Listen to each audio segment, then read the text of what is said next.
Very good. We will call to order this December 15th, 2022 public hearing number 1 on the College Township budget to order. I invite you to join me in the Pledge of Allegiance. I pledge allegiance to the flag of the United States of America and to the republic for which it stands, one nation, under God, indivisible, with liberty and justice for all.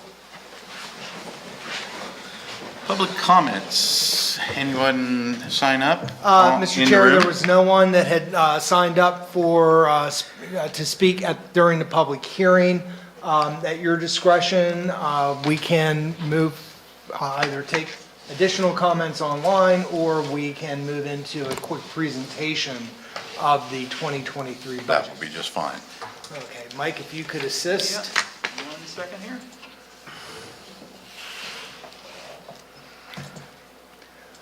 So, of course, the budget is the township spending plan for calendar year coming 2023.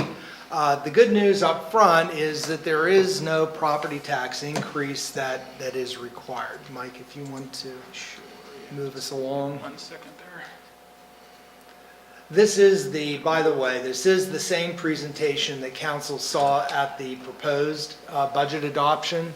As you know, we have to adopt a proposed budget 20 days in advance of any adoption of the final budget. So that was done in November. Our 20 days has lapsed. We're now in a position to move forward with the adoption of the 2023 budget. And this presentation is identical to the one that council had seen in November.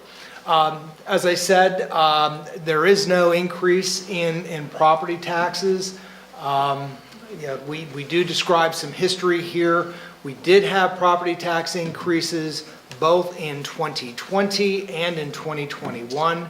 There was not a property tax increase in 2022, nor will there be a property tax increase in 2023. And one of the reasons for that is the ARP money, federal ARP money that flowed through to all municipalities. College Township was the recipient of just over $1 million in American Recovery Plan monies from the federal government. We received 2 different allocations of that money, one in 2021 of $526,000 and a similar amount in 2022. For the current year budget, 2022, we had used $350,000 of that money, which left us with roughly $700,000 to work with going into the 2023 budget. Mike? As we know, we are really just beginning to come out of the pandemic.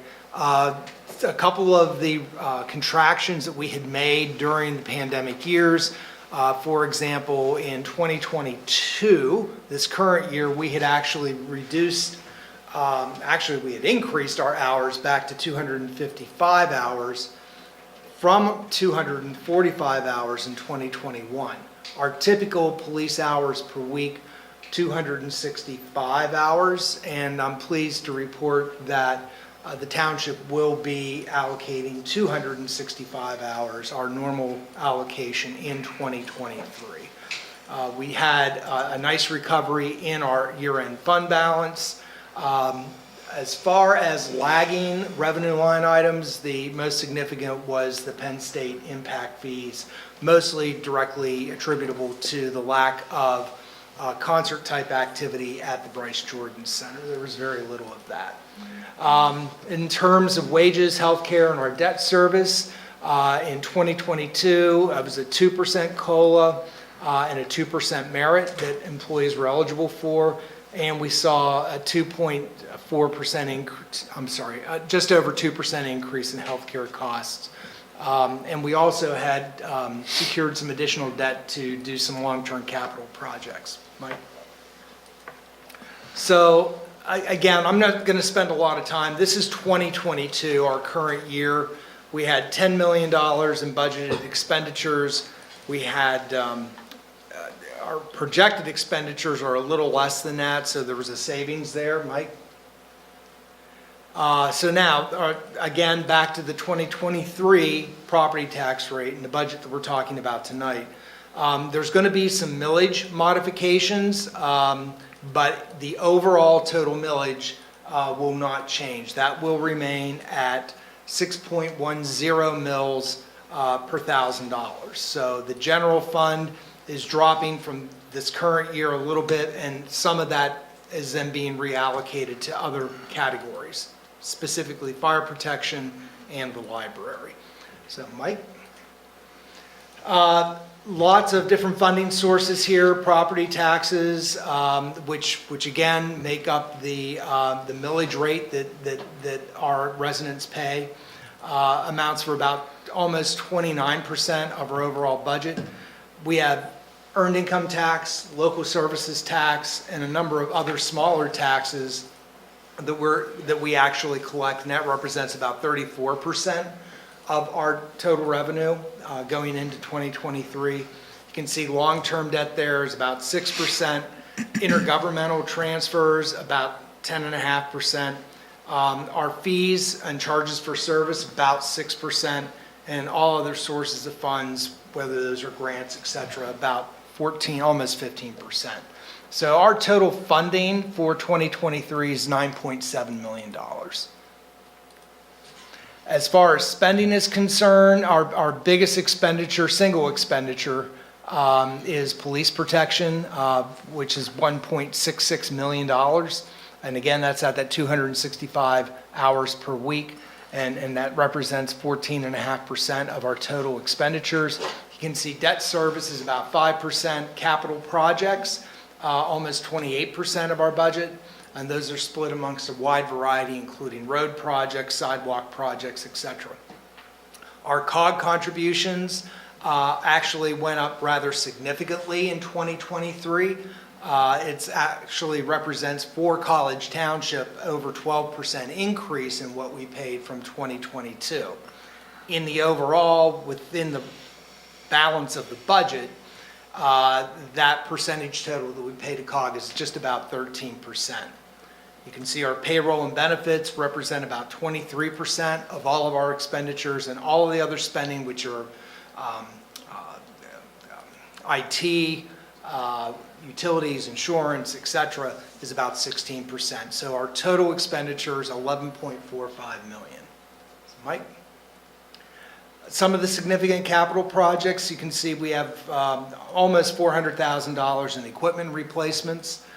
We have almost $500,000 budgeted for road projects. We have signals, buildings and grounds. We have stormwater and other, which also includes what actually will be phase 3 of Pike Street in 2023, which is the turnback work that needs to be completed.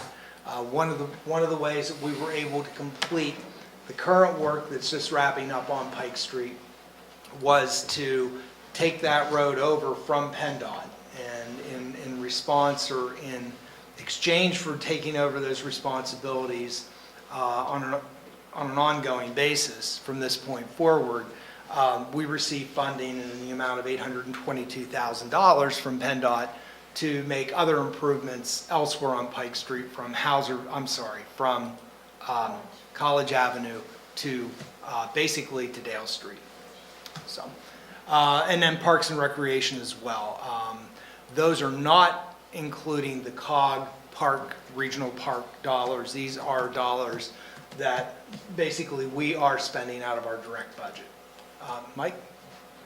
So that's a quick wrap up of the College Township budget for 2023. And whether now or later, Mr. Chair, I'll be happy to try to answer any questions that folks may have. Great. Being this is a public hearing, we'll accept, having now received the presentation, we'll accept any public comment based on it. Seeing or hearing none in the room. Seeing or hearing none online. I would accept a motion to adjourn the public hearing. So moved. I have a motion. Do I have a second? Second? Second. Multiple seconds. All those in favor, please say aye. Aye. All those opposed, please say no. This closes the public hearing. At this time, we will call to order the regular meeting, December 15th, 2022, the College Township Council to order. We will open for any public open discussion on any items that are not on this evening's agenda. Hearing or seeing none, do any of our members have any potential new agenda items for this evening? Hearing or seeing none, we move on to our reports. Manager's update. Yes, a number of items here to update. Under Pike Street traffic calming, the brick pavers and corrective concrete work were to be completed by 12/16. Not sure we quite made that. There's still some ongoing work there that is occurring. Some of the railings are presently being Should happen restalled. next Monday, and then the railing on the north side would be later in the week. So That should wrap it up. that should button it up for this year then. Signs and things to come in. We won't be able to get the topsoil and the seeding Right. done and some things like that. Planting of trees. There's some painting lines that won't be completed this year. So, moving on, I wanted to talk about the Dale Summit Area Plan. We are verifying a scope of work. Staff is in the process of verifying a scope of work, and coordinating that with DPZ. And based on that work and a little bit of luck, we are hopeful to be able to bring a finalized full scope of work as well as authorization for execution of the contract with DPZ for the Dale Summit Small Area Plan, which is really our form-based code initiative, at the reorganization meeting and our regular meeting that typically follows that. So we're optimistic that we'll be able to meet those deadlines. I'll skip over solar power purchase unless Mike would like to make any comments about that at this point in time.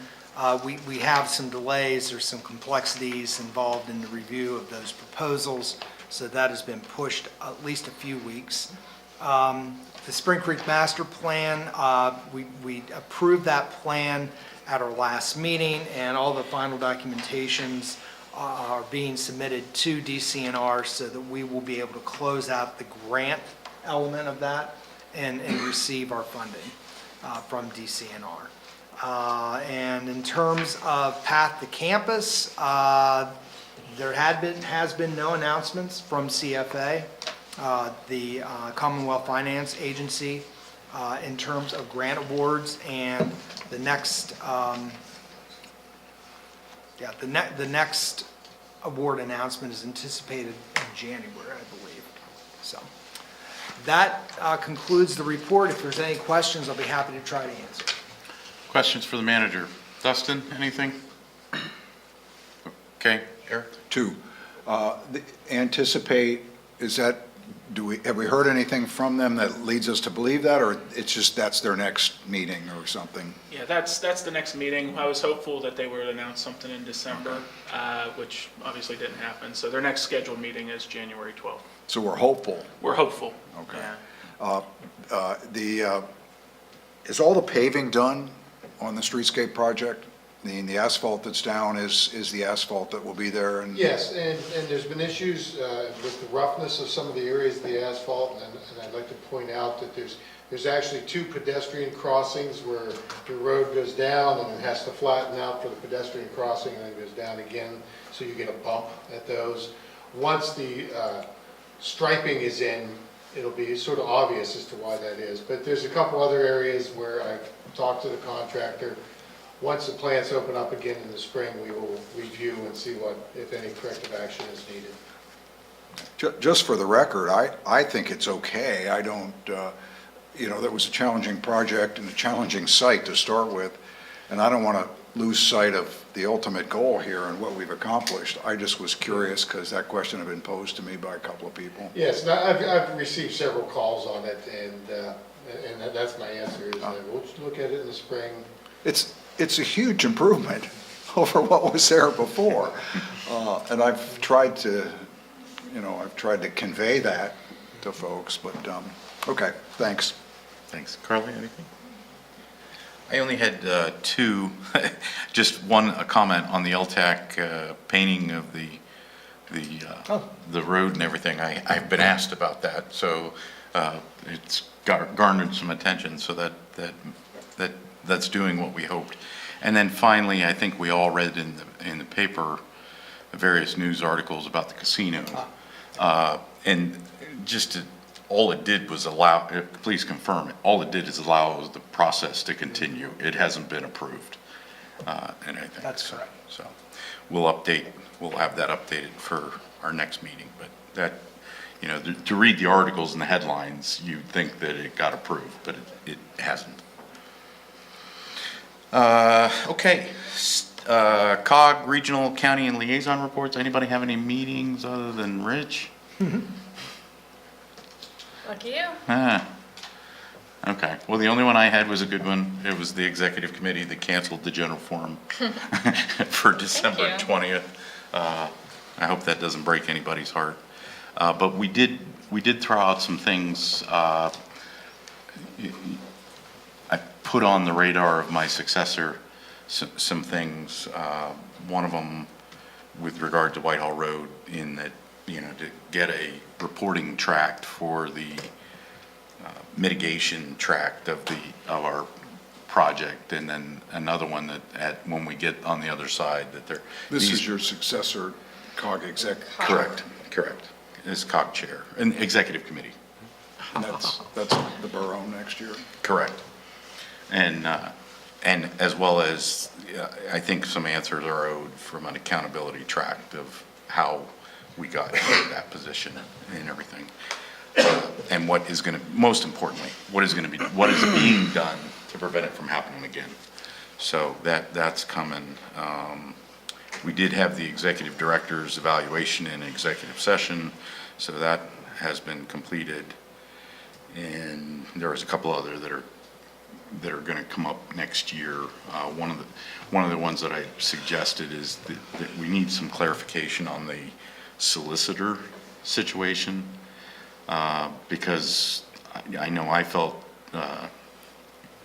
challenged at the November General Forum as the president of the Borough Council is standing in front of me, as well as the Ferguson Township Chair, and I'm asking questions of the COG solicitor about things that are regarding the Parks and Rec Authority.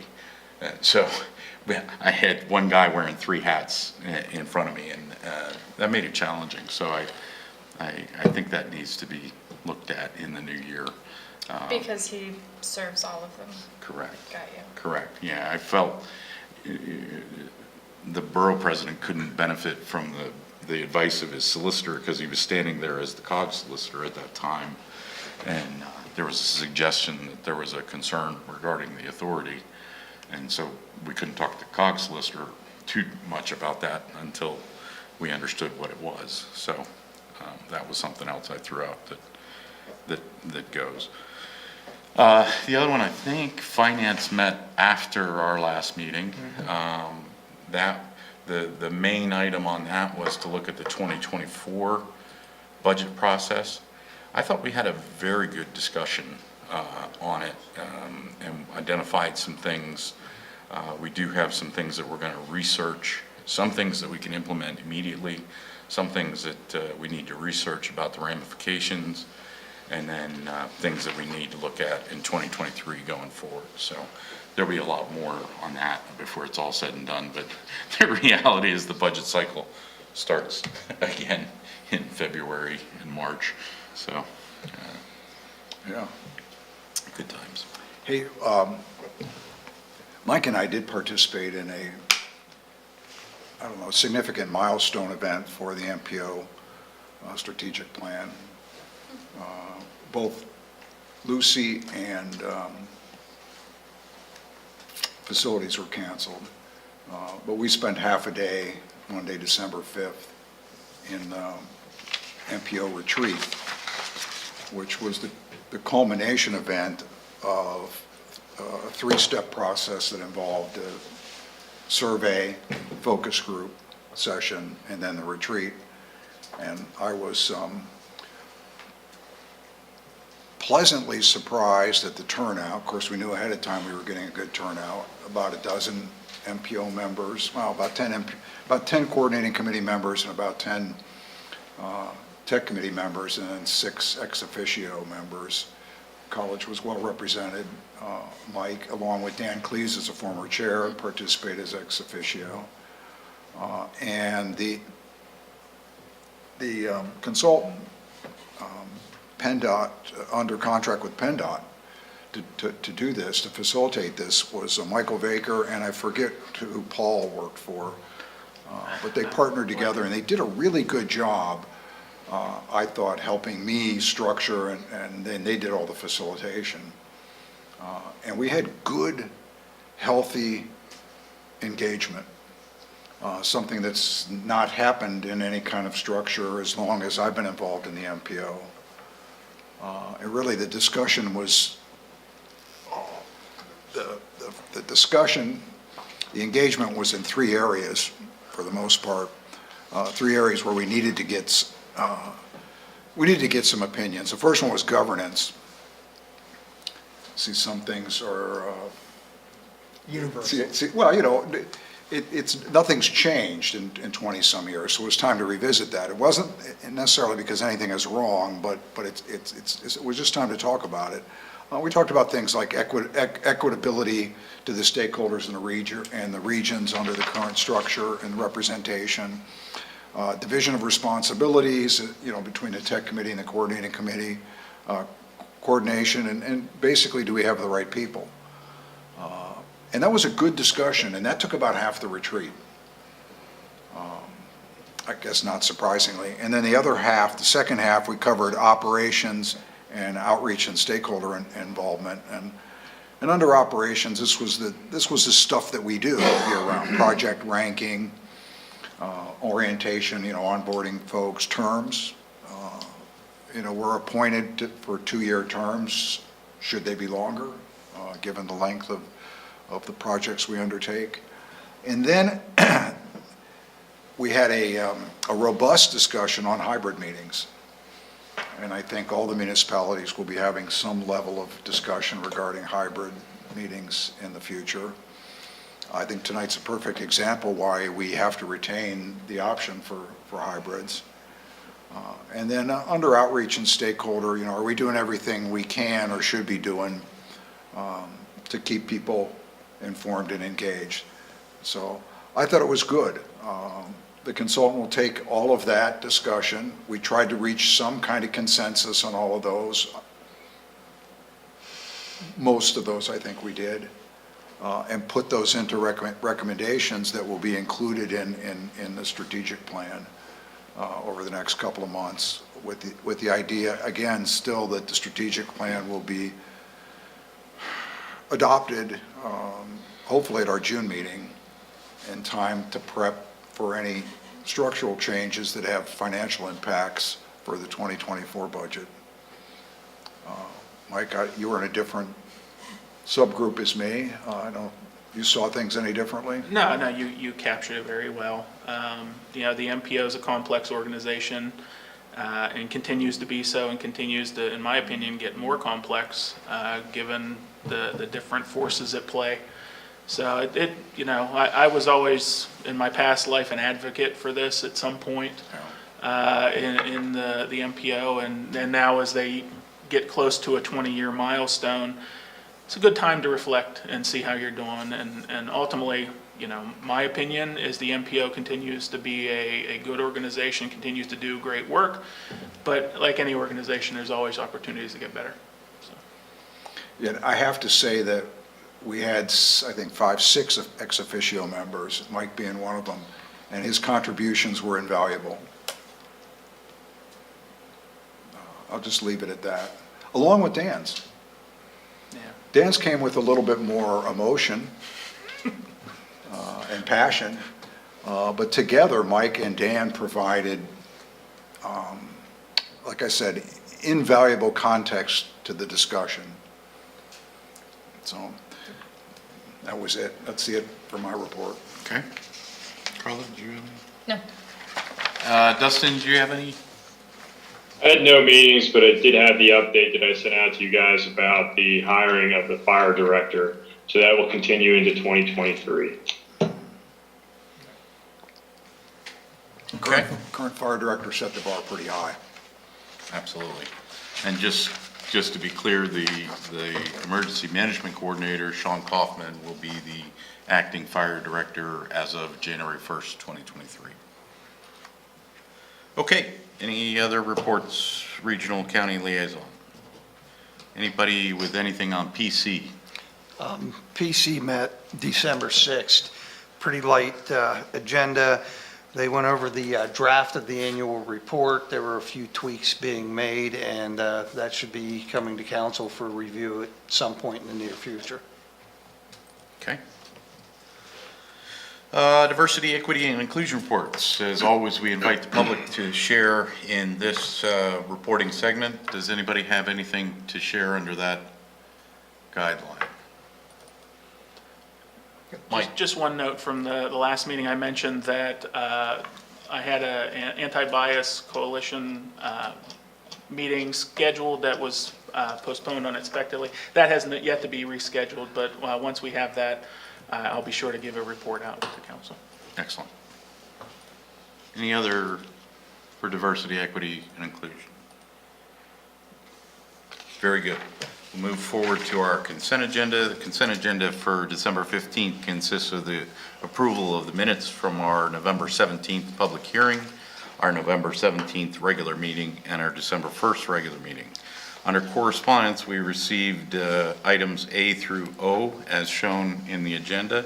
I've also advised we received two correspondence regarding Berry Alley after the close of the consent agenda window, but we did receive those and they are in our packets for consideration as part of that agenda item today. We will receive those as official at our next meeting, since it came in after the close of the window. Finally, we have CA3 action item, the approval of local services tax collection agreement with the Borough of State College. Does any of council wish any of those items pulled for greater discussion? Did you say we were discussing casino at the next meeting, or you mentioned the casino? No, just that the manager's update would be updated to indicate that there was a hearing in Harrisburg. That the Gaming Control Board had met and had considered the petition to intervene, which was granted on a very limited basis. But that, as the chair explained, allows the Gaming Control Board to move forward with potentially a hearing on the actual license itself at some point in the future. Okay, yeah, that was my question regarding some of these, was just what are the implications of some of these things that were shared in the agenda? So I think two items. The manager will update his report, and we will, as we have done Update the throughout, we website. will update the website so that everything we have, our residents have. Okay, great, thank you. Okay? Anything else on the consent agenda? If not, I'd accept a motion to approve. I'll move to approve the consent agenda. We have a December motion. 15th. So we have a second, we have a second. Any further discussion? All those in favor, please say aye. Aye. All those opposed, same sign. Motion carries. Old business, Berry Alley traffic pattern Lamont. Mr. Franzen. Thank you, Mr. Chair. Since there's a lot of people online, I am just going to read my memo. It's a couple It paragraphs. was well written. Thank you. Construction of the Pike Street Traffic Calming and Accessibility Project is now nearly complete, with no additional long-term lane closures anticipated. During the Pike Street construction of 2021 and 2022, the traffic at Pike Street was limited to eastbound traffic. Traffic at Berry Alley between Mary Street and White Hill has been limited to westbound traffic since the beginning of the 2021 Pike Street construction. I've attached my memo of November 1st, 2021 for reference. In that memo, I discussed some of the history of Berry Alley and the width of the alley relative to the requirements for a two-way road. In my research of the properties bordering the alley, it appears that the alley may have been built in the early 1900s. We have no records of there being any traffic restriction prior to 2021. In other words, it's always been two-way. Traffic at the alley is light. with an average eastbound count of 69 vehicles per day and 110 vehicles per day westbound.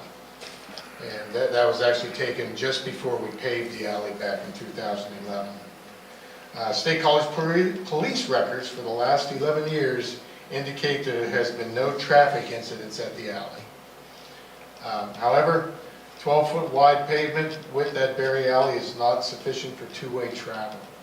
When vehicles meet along the alley, one or both must pull into yards to avoid a collision. Someone had recommended the idea of a yield to oncoming traffic, and can you pull that up for me, Mike?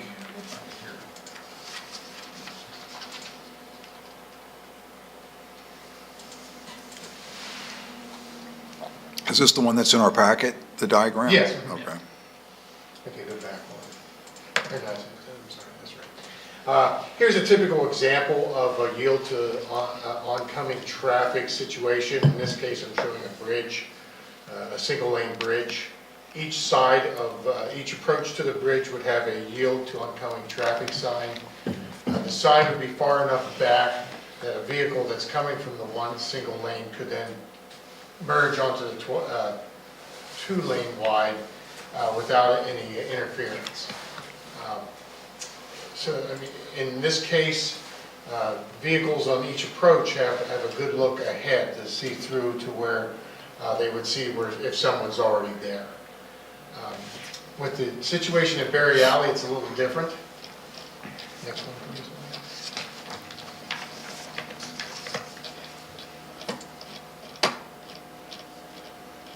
Okay, at Berry Alley, a vehicle going west could stop at a place where traffic could still get around the vehicle. So you'd have a westbound vehicle can't see ahead. The trouble is, if you look at White Hill Street, obviously you can't put the yield to oncoming traffic out in the street itself. You would have to have it back along the alley. And by the time a vehicle would get turned in and see this sign, they're already blocking the way. So if someone's coming through, that vehicle has to back out. And during the construction this summer, I actually came through there when a vehicle was trying to come through the wrong way, and they had to back out onto the road in order to get out of the way. So in this situation, I don't think that the yield to oncoming traffic could be effective. I think I would have an issue with the chance of someone coming down.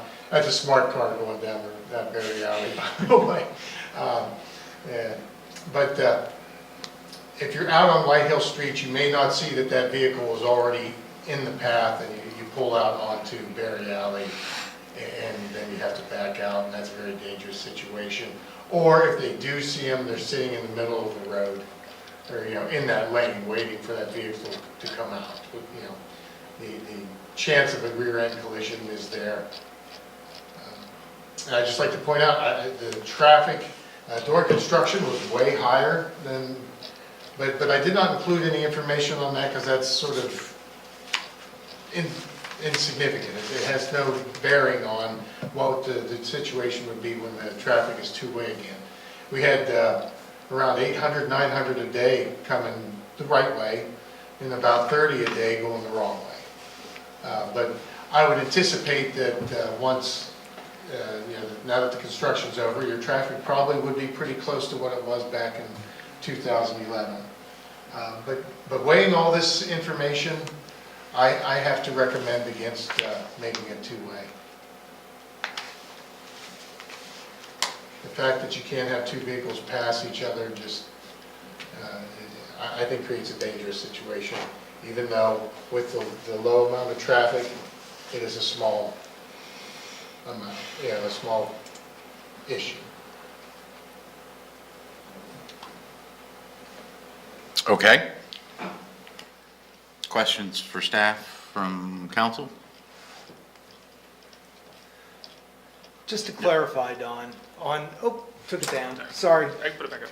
On, you don't see any value at all with the yield to oncoming traffic being on Mary Street? Or, well, I'm sorry, yeah, they're Just- on Berry. But, Well, if you had people yielding there, it should be a okay, two-way. it should, if Yeah. you're doing one, you should do the other then, is what, okay. Well, Well, right, okay, because so they that could be vehicle- halfway down when another car Yeah. comes. Yes, the vehicle yields, there's no one coming, Yep. he's going down, Got it. and then the car comes in on White Hill. Understood. And then I do have my fun fact there, I don't know if anyone noticed. I that. did notice. It takes about 15 seconds to get from one end of Berry Alley to the, at Mary Street to the other end of White Hill Street, if you're going 15 miles an hour or less. How many trials did you do? Actually, I calculated it. and Oh. Then I did one trial, and I came up, actually, I was about 18 seconds, because I was doing about 12. Interesting. If nobody else on count, do we have similar streets in Lamont of this width and of one-way, two-way? I have not actually gone out and measured any of the others. I think Mulberry's probably pretty close to that situation. I would agree. I'll say yes. Okay. We have no alleyways in the township that are exclusively one-way. No, we do not have any Okay. posted. All So right. all of our alleys are open to two-way traffic. As I guess, I think that might have been your question. Yes, Okay. yes. Yeah, I mean, yeah, this is not a unique, it's like ADA in Bellefonte. Yeah, you kind of got to look at the lay of the land, kind of thing, but in a perfect world, yes, so. Okay, so with this point, Dustin has his hand up. oh, I'm sorry, Dustin, go ahead. Yeah, I just wanted to confirm that you're saying the alley is likely built in the early 1900s, and we have no reports from the State College Police in the past 11 years, but nothing before those 11 years as far as any incidents. Yeah, we didn't get any data on that, but I don't think there was. Okay, so no data prior to those 11 years. Okay, thank you. Okay. Any other questions, comments of council for staff? I have a question for Don. In your recommendation, was there any thought given to extending the trial? Or is your recommendation not likely to change because it's based on geometry and? Well, it's based on what's out there. Okay. So translating an extended period of time isn't going to give you any additional data or provide any revelation that's going to be any different. It doesn't make the road wider. No. Well, and that's part of my question. When we paved it, it seemed to make it skinnier. Is that just perception, or was the pavement narrower than what you could actually use as part of the alley? It was pretty close to what was there. Okay, There so were it's a some perception areas- thing. I think there were some areas where it might have been maybe a foot or two wider, but if you look at the one side, did you have that other? A couple photos of it, I remember when we did that back. So it's like when you paint those white lines on the road, it has a traffic calming effect because it makes the road look narrower than it actually is. Yes, but here's a couple photos that were taken actually back in, I forget when I took these exactly, but anyhow, on the one side, or call it the north side, you have a bank right below the edge of the road, so the road wasn't much wider there. There may have been a couple places along the south side where there may have been a little bit of a shoulder, but we pretty much paved what was there. Okay, so there wasn't more room before we paved it. No, but it was, if you cheated over to the edge, but right there you can see there's a little bit of shoulder there. I mean, And this is yeah. right at the Mary Street end. it's probably 2 foot wider if you count those little narrow stone shoulders, but that still is not nearly enough room. You're going up into the grass area if 2 cars meet. So I think maybe the perception is that when you were on gravel, if you moved over to the grass, that's not a big deal, but now that you're on the pavement, when you're on the grass, you're off the road. Yeah. Just, so it's more a perception thing, okay? That was my question regarding the recommendation. Okay. If you could, thank you, Mike. Okay, does any members of the public have something to share with us that we haven't heard previously that could speak to this matter? I see Mr. DeYoung. Yes, I just wanted to clarify something. I think I heard that there was no other alley in Lamont that had a one-way designation. Is that Correct. We at this time, we don't have any. Mulberry. Well, I believe that right next to the post office. Is that alley- I'm sorry, Yep, I you're stand right. corrected, Yep. you're right. Didn't used to be, Didn't used to be. that's correct. Immediately above the post office is Mulberry, and at probably 10 years or more ago, there was a conscious effort by council to try to create some additional parking area in and along that particular alleyway. And in doing so, council did create a one-way in that block of Mulberry.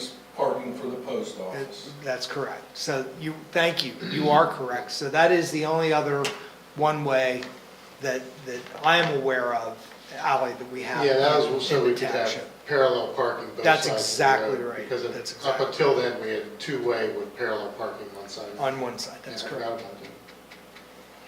Okay. Is that just in Lamont, or is that in the entire township that we know of? As far as the one-way? Yeah, I believe it's in the entire township. Yeah. We, other than Lamont, we don't have a lot of alleys elsewhere in the township. Okay. In fact, I don't know if we have any elsewhere, any other alleys in the township. Thank you, Outside of Mr. Lamont. Thank you, Mr. DeYoung. And Mr. George. Yes, so far the discussion has been about vehicular traffic. And I know that you're going to be considering later in the meeting what's good for Lamont in terms of walkability. This alley has a history of being used as a pedestrian pathway. And if you have it 2 ways, then you end up pushing the pedestrians and the bicyclists off of the road. This is a friendly place, or can be, when we pay attention to the needs, not just of drivers, but of walkers and people using bicycles and strollers. So I hope you will consider that in your decision-making. Thank you, Mr. George. Terry Johnson.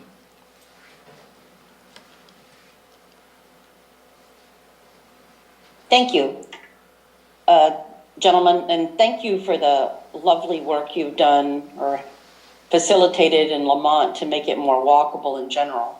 I did want to point out that the engineers' diagrams did not include 2 driveways that enter onto Perry Berry Alley and also Bowler Alley that intersects it in the middle, which competes with traffic as well.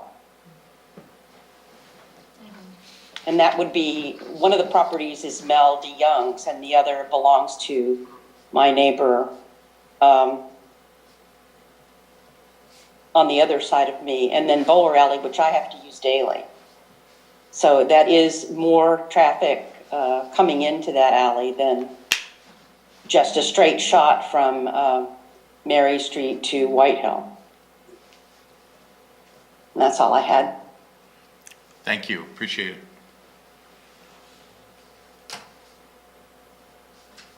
Anything else anybody wants to share with council? So if I'm looking at this, I'm seeing historical utilization versus, Well, I have a comment too. okay, come on up. I mean, I hear the lady talking about bicyclers and everything, and, If you could identify yourself, please. Richie, I know. bicyclers, and if I understand the law correctly, if it goes one way, bicycles can only go one way. The traffic pattern, because they have the same rules on the highway as a car, right? I'm asking a question. Yes, you are correct. And I've been traveling that alley for 23 years. And I hear Dawn's, and I understand Dawn's complaint about coming down White Hill. I come down White Hill every morning, and it might be because I come to work at 6:30 in the morning. But I come home at 3:30. And I have never, you come down the alley, you pull up, you look, if there's a car coming, you turn it, or you don't, you wait. I pulled past and backed up. I've done everything he said that has been done. And I've seen cars pull off the road and pull on the berm. I'm not sure what the easement is in that alley. I just know that I believe that the easement in the alley is wider than the road is. Because the berm, there should be a berm on it. There could be a berm on it because I'm assuming the trees that are on the right side of that alley belong to the township. Because we've taken care of them. So the road is wider than the Amosite is. So pulling off onto the grass is actually, you're on the township right away. Like I said, I've been using it for 23 years and there's been people who've been using it for 35 years. I was using it when it was a dirt road. And I've never had a problem with that alley at all. People walking in that alley, I mean, you could restrict that alley to a 5-mile-an-hour alley instead of 15 if you wanted to. You got alleys like Elizabeth Alley. You can't even fit a 10-foot plow truck down it without knocking the mirrors around on the alley. I don't know if the township owns it or not, but we maintain it. So there's several spots where people just use their common sense and stop and don't try to put two vehicles across, like a bridge on Brush Valley. Okay, it's a one-lane bridge. You stop and let a vehicle. I mean, it's common courtesy because no sign there saying, hey, first car here's got to stop. You don't ram two cars across the bridge, and you don't ram two cars down the alley. That's all I have to say about it. I mean, Appreciate it. I've talked to a lot of people in the township. I know a lot of people that use the alley. Sure, Neighbors that go back and forth. sure. Thank you. Help me with that. Nicole? I'll cheat. I'll go with the short version. Hi, I live in the Nittany the Nittany Orchard development, and we have no mail service. So that alley is like our primary way to get to the post office. I often walk around the neighborhood and I talk to everybody that's around, and I know that this is a big concern about making it two-way or going back to two-way, and I think that we should. And I think that most of the neighbors are in favor of that. There are a few on either end that are not in favor of it. But what about all of us that live on the top of the mountain and have to walk that hill? I have a lot of elderly neighbors that cannot make that walk. They would have to drive down Pike and then come back onto the alley. They say it's super inconvenient. So I've been talking to the neighbors. I've only been here for 10 years, unlike Wade, who's been here longer. But we've never had an incident But now that it is one way, people use the stop sign at the end of White Hill, like where the alley comes out and hits White Hill, as like a yield, and they're flying down and turning to go in towards downtown Lamont. I've almost had 3 accidents there, and I'm not going fast because I have little kids that ride their bikes on the street. So I'm very conscientious about my speed. And they're flying out of the alley. And I've literally had almost 3 accidents. My husband's had several almost as well. He says that nobody's paying attention to the stop sign. Whereas when it was 2-way, everybody's going super slow because you're paying attention to if there's oncoming traffic. So you're always being prepared. Like Wade said, lower the speed limit if you have to. But don't take away the fact that it's 2-way, because all of us up here have no mail except at the post office. And whatever happened to just being kind and taking your turn? I don't know why we have to worry about it being one way, that people can't regulate it. As you said, there's not been any accidents there in the past 11 years or whatever you have data for. We should just be kind and everybody take their own turn, go slow. I've never had any issue walking with it being 2-way traffic. So I don't feel like there's any reason to make it permanently one way. Thank you. That's it. Thank you. Next is Haley Dietz. Ms. Dietz. Hi, thank you for your time. I just wanted to come on quick and reiterate the information that was provided at the beginning of the meeting, that Berry Alley has been 2-way since its construction, and there have, as you have said, been no traffic incidents reported, and that it has relatively low traffic. I think going based off that information, there's no precedent in that information provided that recommends Berry Alley remain 1-way. If we're going based off personal testimony, I personally have never gone down Berry Alley and met another car head on, where I or the other car had to pull off into the grass. I think like a lot of other people were saying, traffic has sort of always naturally followed a yield to oncoming traffic rule, just out of kindness and I think necessity, because I would agree that Lamont is a kind place. I would like to update you, since I'm the one who started the petition, that the petition to return Berry Alley to 2-way traffic is up to 164 signatures from community members. And if we're going, just to reiterate Nicole's comments, I believe that returning the alley to 2-way is an issue about providing fair and equal access to the alley for all community members. Thank you. Thank you, Ms. Dietz. Next one is Claire Cleveland. Ms. Cleveland. Good evening, and thank you for letting me speak.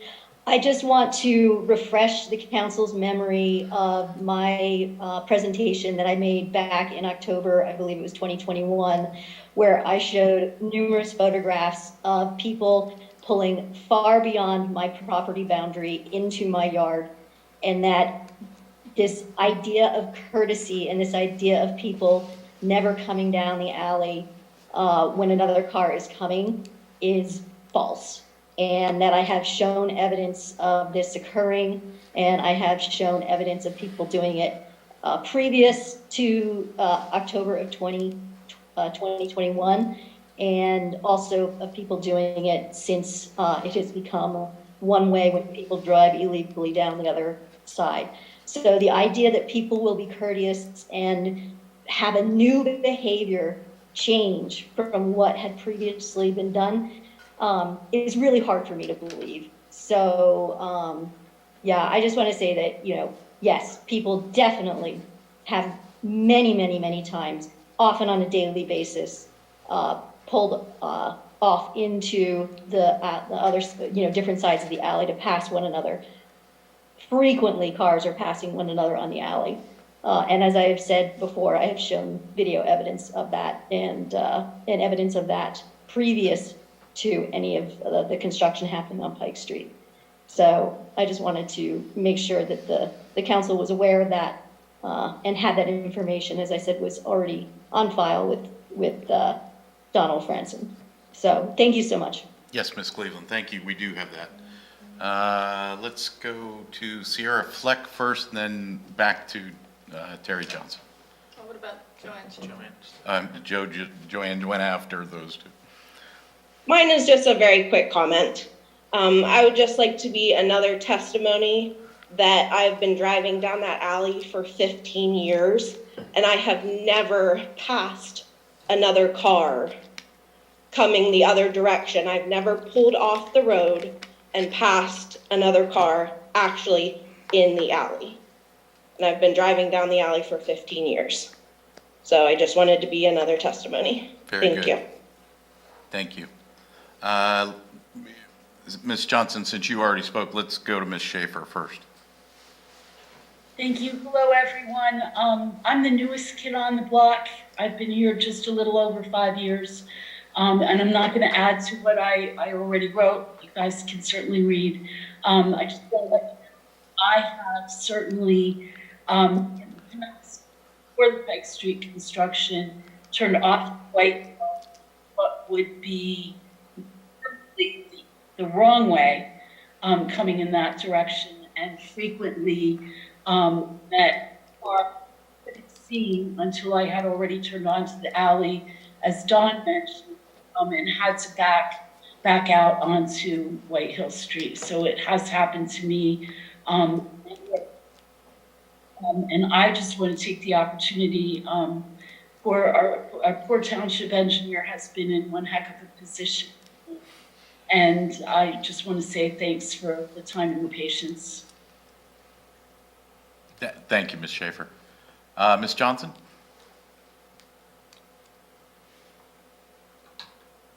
Thanks again, gentlemen. I didn't know we were going to be talking about how many years we've been here, but I have to say I've been here since 1986.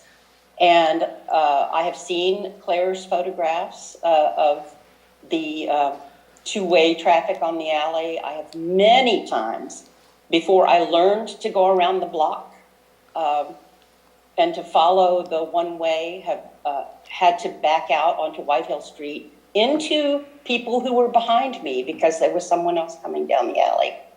And I also want to point out that Nittany Orchard is a new neighborhood relative to 1986. It was a dirt mountain when I lived there. And the post office, yes, they need to go to the post office, but there is a light and there is a way to get onto Pike Street from White Hill and come back on the alley. And that just seems perfectly reasonable to me to avoid an accident that's just waiting to happen. And that's all I have to say. Very good, thank you.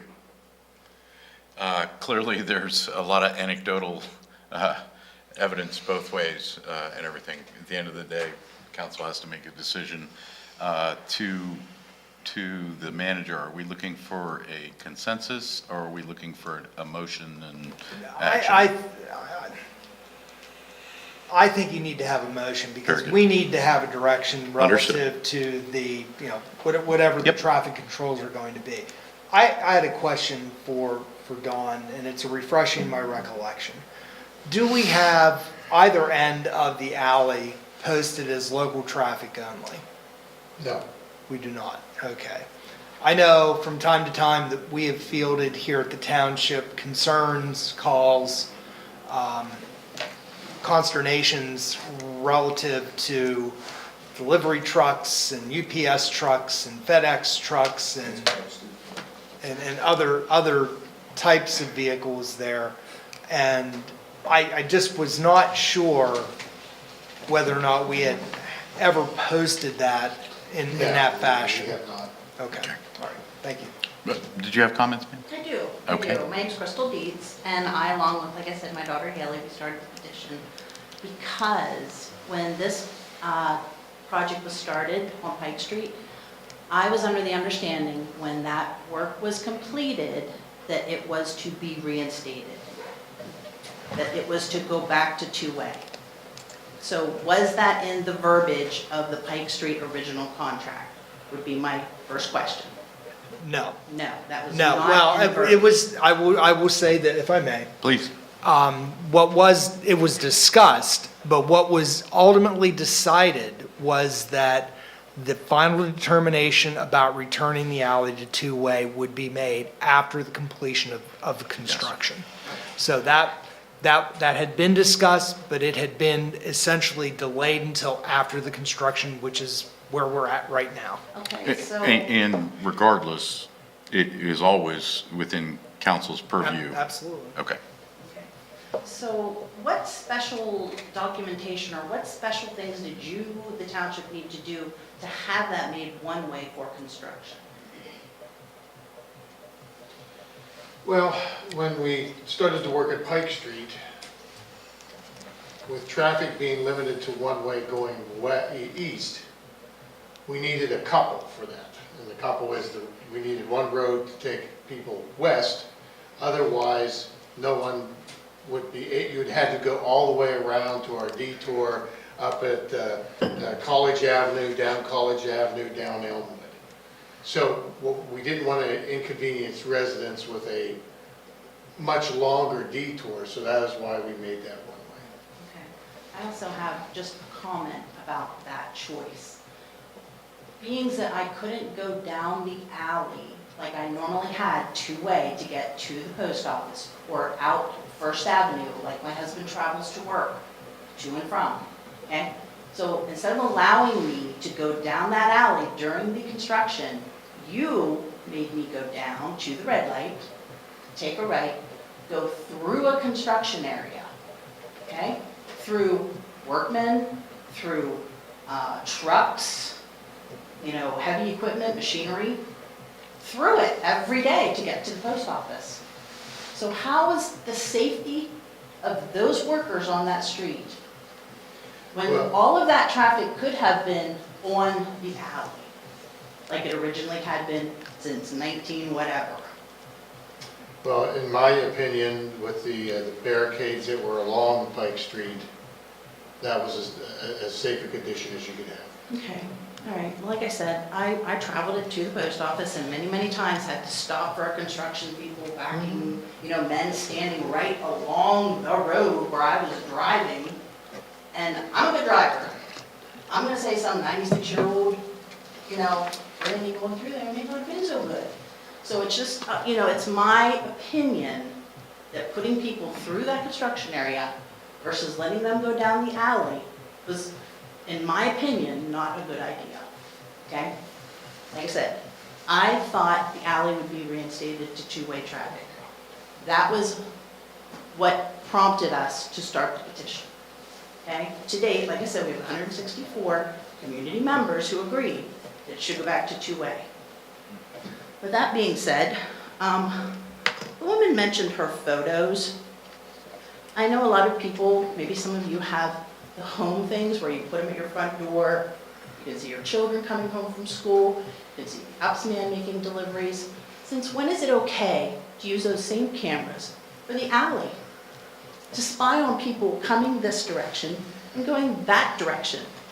I feel that has been a total violation of my privacy. She can put it on her front door to see who's coming and going, but since when do we put that on the alley to monitor who's going which way? Is that not a police thing? There was nothing that was sanctioned by the township. Okay. Yeah, that element is way beyond the purview of this discussion. Yes, but these are topics that Understood. deal with the alley. Yeah. I would like to Okay. say that when he had his thing up about people backing up, that is not a main road. That is not Pike Street. That is an entrance to a development. Mary Street is a side street. It is not a main road, which I think allows people, when they pull to that intersection, to have that 2 seconds to, oh, car coming, and you back up a little. You know, you're not backing up 3 car lengths. If you are, you're already in the alley, you're already in the wrong. If it took you 3 car lengths to see, oh, there's a car coming. So here again, it's common sense, people, common sense. I also would question, like my husband said, about the width. what does the woman own? What does she own versus what the township owns? I understand there's not enough to make it two-way, okay? But maybe there needs to be a clear cut, okay, this is the alley, this is her yard. Not, you know, this is still the alley 3 feet into her yard. I think someone needs to decide and tell the people where the alley, you know, people who live along the alley, where their line is, where that, what do you call it, easement is. That would help people clarify, oh my gosh, I am in her yard. Or no, this is still the township. So those were things like I said, I wanted to say. And I do think a yield sign on both ends would help. I think a local traffic only would help. Whatever signage you need to put there, I think would help. But I still think we need to allow people to go back to the two-way traffic. There were no police incidents. You know, there's never been a wreck. People are being, you know, courteous on the alley, so that's my opinion. I thank you for your time. Thank you. With that, I see we're making the second rounds with a lot of people. I don't know that we're going to gain any traction. It's time for council to weigh in and move the discussion forward. Unless someone has something new that we haven't already talked about or received in correspondence or heard from our engineer. I only have a question. Would we be having this discussion if Pike Street didn't go under construction? Don't know. He's saying no. I don't think this would have come up. In all likelihood, the answer is no. That said, from time to time, the issue has come up. Yes. So it's not, it's not universal to say that we would never have this conversation. Because there have been various either incidents or situations that have occurred since I've been here for 25 years that have come up where we've had, we've danced around the Like question. I said, the only other question I might have had was, like she brought up about the property line. I mean, I didn't see the photos, okay? So I don't know how far the cars were going into the yard. Right. But the grass is to the pavement, so if you're calling that the yard, I don't think that's the yard, because I think the township owns the trees. Right, understood. Okay, very good. We, do have 2 hands. yeah, so since somebody had to keep talking, we're going to open it to Ms. Schaefer. And then Ms. Cleveland, please make it quick. Thank you. I just want to make a brief correction, Adam. While there is no open to local traffic only, but there is a no trucks sign on the alley. Okay. Very good. Thank you, Ms. That's what I Schaefer. was remembering. Ms. Cleveland. Hello, yes. I just wanted to state that the property boundary is where the edge of the rocks closest to the road is. I had my boundaries redone in 2018 to correct the back boundary, and those rocks are precisely outlined by that. And the sheds on the road, close to the road, which are grandfathered in, those are also at the edge of the actual property line. So when people were driving into the yard, they were going well beyond that, all 4 tires off the pavement into the grass, also coming within inches of my inlet water pipe on the sloped part of my yard where people had driven with their tires on the other side of the water pipe coming into my yard. Very good. Thank you, Ms. Cleveland. Okay, now we're absolutely stopping. Council, anything new that you've heard that we need to, or staff? I would like to just point out that, yes, you're right, Wade, the right-of-way is wider than the road. The original subdivision plan showed that as a 20-foot right-of-way. Okay. That's kind of a important little nugget right there. Okay.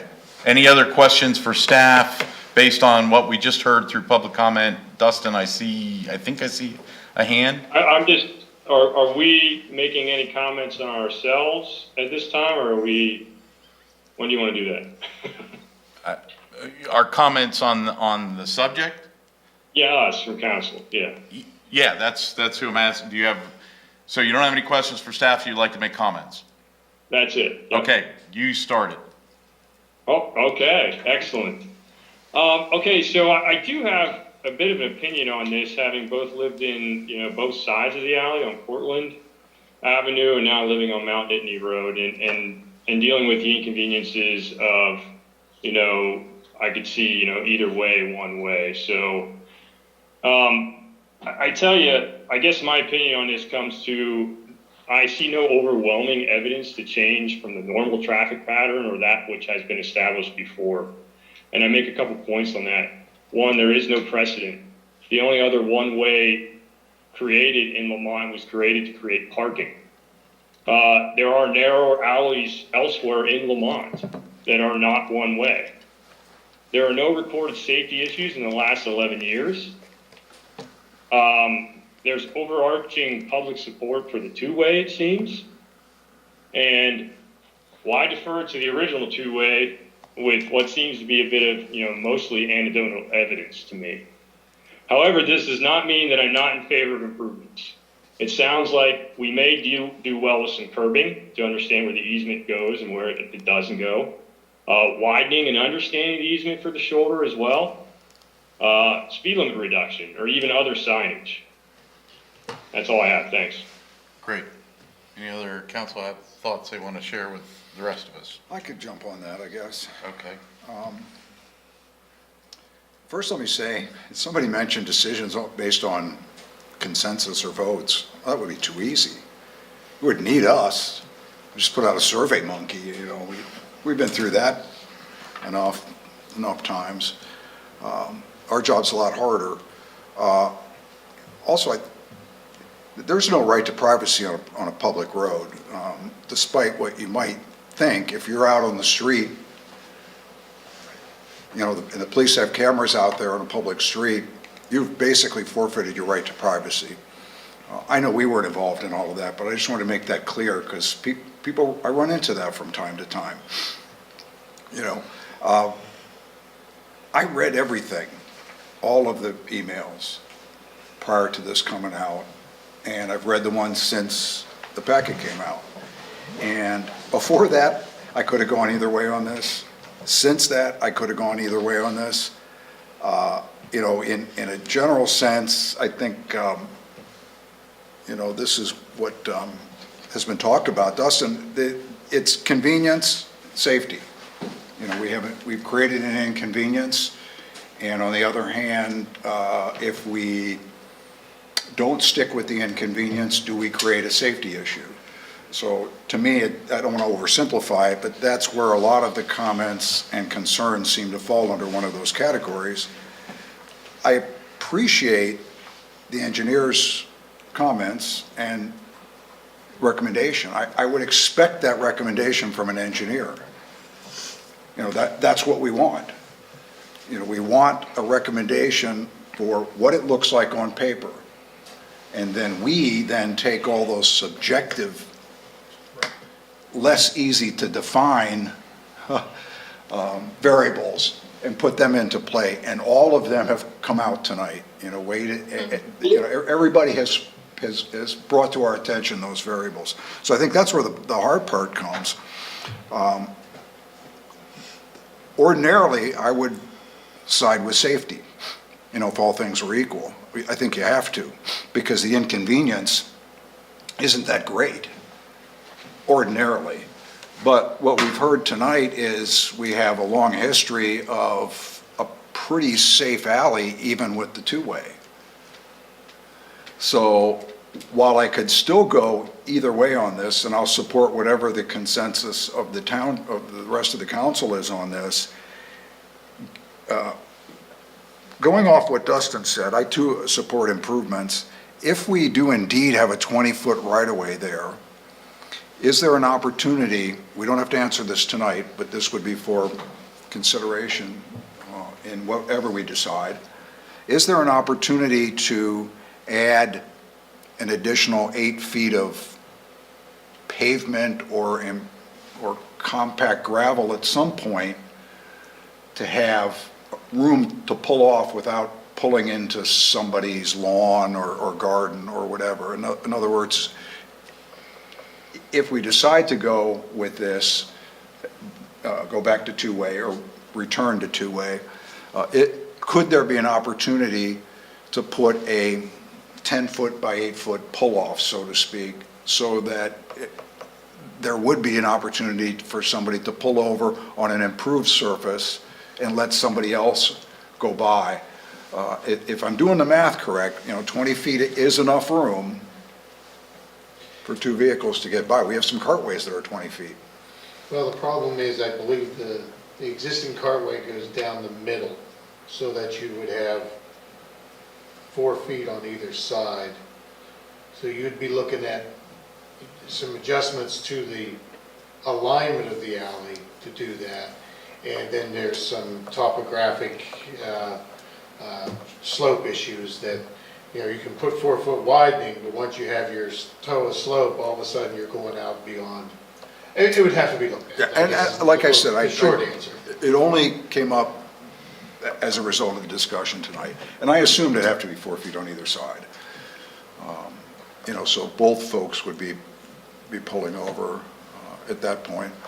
So again, as a default, if I had to pick, I would probably pick default back to restoring it back to the two-way based on what I've heard tonight. But again, I could support whatever the consensus is here. Certainly be more inclined to support keeping one way if it was just going to be on a temporary basis while we fleshed out some of the other improvement alternatives, if that's what the preference was, the consensus preference was. Okay.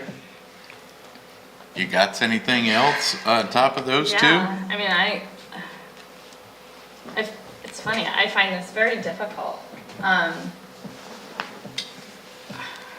mean, maybe I got the wrong message, but what I'm hearing is that what I'm hearing from the vast majority of, not the vast majority, what I'm hearing from Portland people is that the one-way is less safe than the two-way was, which makes me think, well, then close it. Which is not what they want. I can imagine that's, not the way that they would want to go, but I don't know. I'm a pedestrian first person. I'm looking at the size of Nittany Orchard neighborhood, and I'm imagining if any one of those residents suddenly had the post office, they're like all of Lamont, like the same size neighborhood, had to drive right past their house to get to the post office on a one-way road. What would they be saying tonight, right? Would they be saying the same thing? Would they be saying, oh yes, it's the convenience? Or would they be saying, absolutely not. Do not send 164 people past my house twice a day on on the size of a one-way street. I'm really struggling with this. I do hear both sides. I get pulling onto Pike Street is like a whole situation in itself. At that light, you're adding, I think your argument is you're adding traffic to Pike Street that wouldn't be there otherwise. Although Pike Street's built to handle it. I'm looking at the Google map, and I hate to say it, but all this talk of, everybody's super polite and yields. There's a mud track right on the Google map where somebody pulled off and then pulled, obviously. I don't know. So a question for staff is, where would the neighborhood boundary be drawn if a resident on Berry Street, requested an LTAC situation?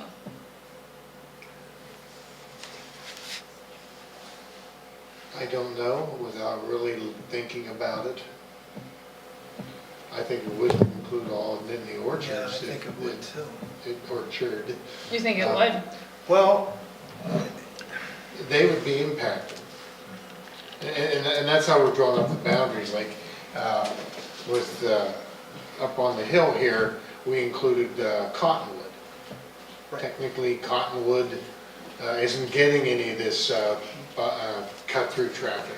But they would be impacted by any decisions we made on Oak Ridge and Shamrock. So anyone in the village there would be, the village and Nittany Orchard would be part of it'd be a big study area, I think. I would tend to agree with Well, Don yeah. in that respect. I think it would have to include virtually the entirety of the village as well as Nittany Orchards.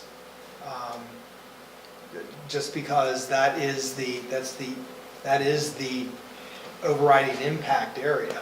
Well, if that's the case, then, you know, I put my LTAC hat on. And I say two-way, like, you know, I say it has to work for everybody. Yeah, this one's tough for me. Yeah, because if it was easy, everybody would do this, right? No. So the big things, you know, when I'm looking at this is that I look at historical, but just because that's the way it's always been doesn't mean it's right. But the other side of that is you look at the data. The data isn't supporting the things. I do believe that it sounds like there's been property damage because of this and stuff. But I do believe that the property owners have some recourse in that, for that potential and everything. And so, you know, I also look at the investment of all the residents of the township. You know, that's a township road at this point. And so in the absence of clear lean in one way or another, I'm pulled to the historical usage of the street, and knowing that this isn't just one that we have in the township of this similar, and so are we going to do this for every one of them and everything? And, you know, clearly, whenever you make a decision like this, you know, life and limb is first and foremost, and quite bluntly, drivers anymore are terrible. You know, to your ruts on the road, I can show you on my street where that is, and it's the full width and everything. But in you know, living off a branch road, I wish things were different than they are. I wish drivers were more considerate and whatnot on that. But again, my lean at this point, I haven't heard anything that moves me away from the historical usage of it and everything. But at this point, go ahead. If Mr. Dietz, if you would come to the podium, or to the lectern again, I'd like to ask a question. Did you say podium lectern? Yeah, I'm covering all my bases. Refresh my recollection. You talked about the township maintaining the trees along. Yes. At least the one side of the alley. Yes. Okay. Have we in the past, because I honestly can't recall, but I don't know, so I'm asking you, have we repaired damage to any of the yards that have occurred there over time? No. Okay. Is that, based on your recollection, and you travel it frequently, would that be within, we've talked about our right-of-way, Yes. and recognizing that it is a 20-foot right-of-way, would that be out of step for the township to better maintain those situations if we had people pull over and create ruts? Would that be beyond? I would say that if it's caused by cars, you know, Right. we fix ruts all over the place, where people drive over the curb and Okay. make ruts behind the curb. I mean, you got trucks that are constantly tearing our signs down, that are driving up over our curbs and making ruts. We fix them all the time. Okay. I'm just my opinion is, and it's just my opinion, if you've got 4 foot on each side, I mean, it's ours to maintain. Okay. And if it's rotted, we should probably Okay, fix it. that was basically where I was going. Right.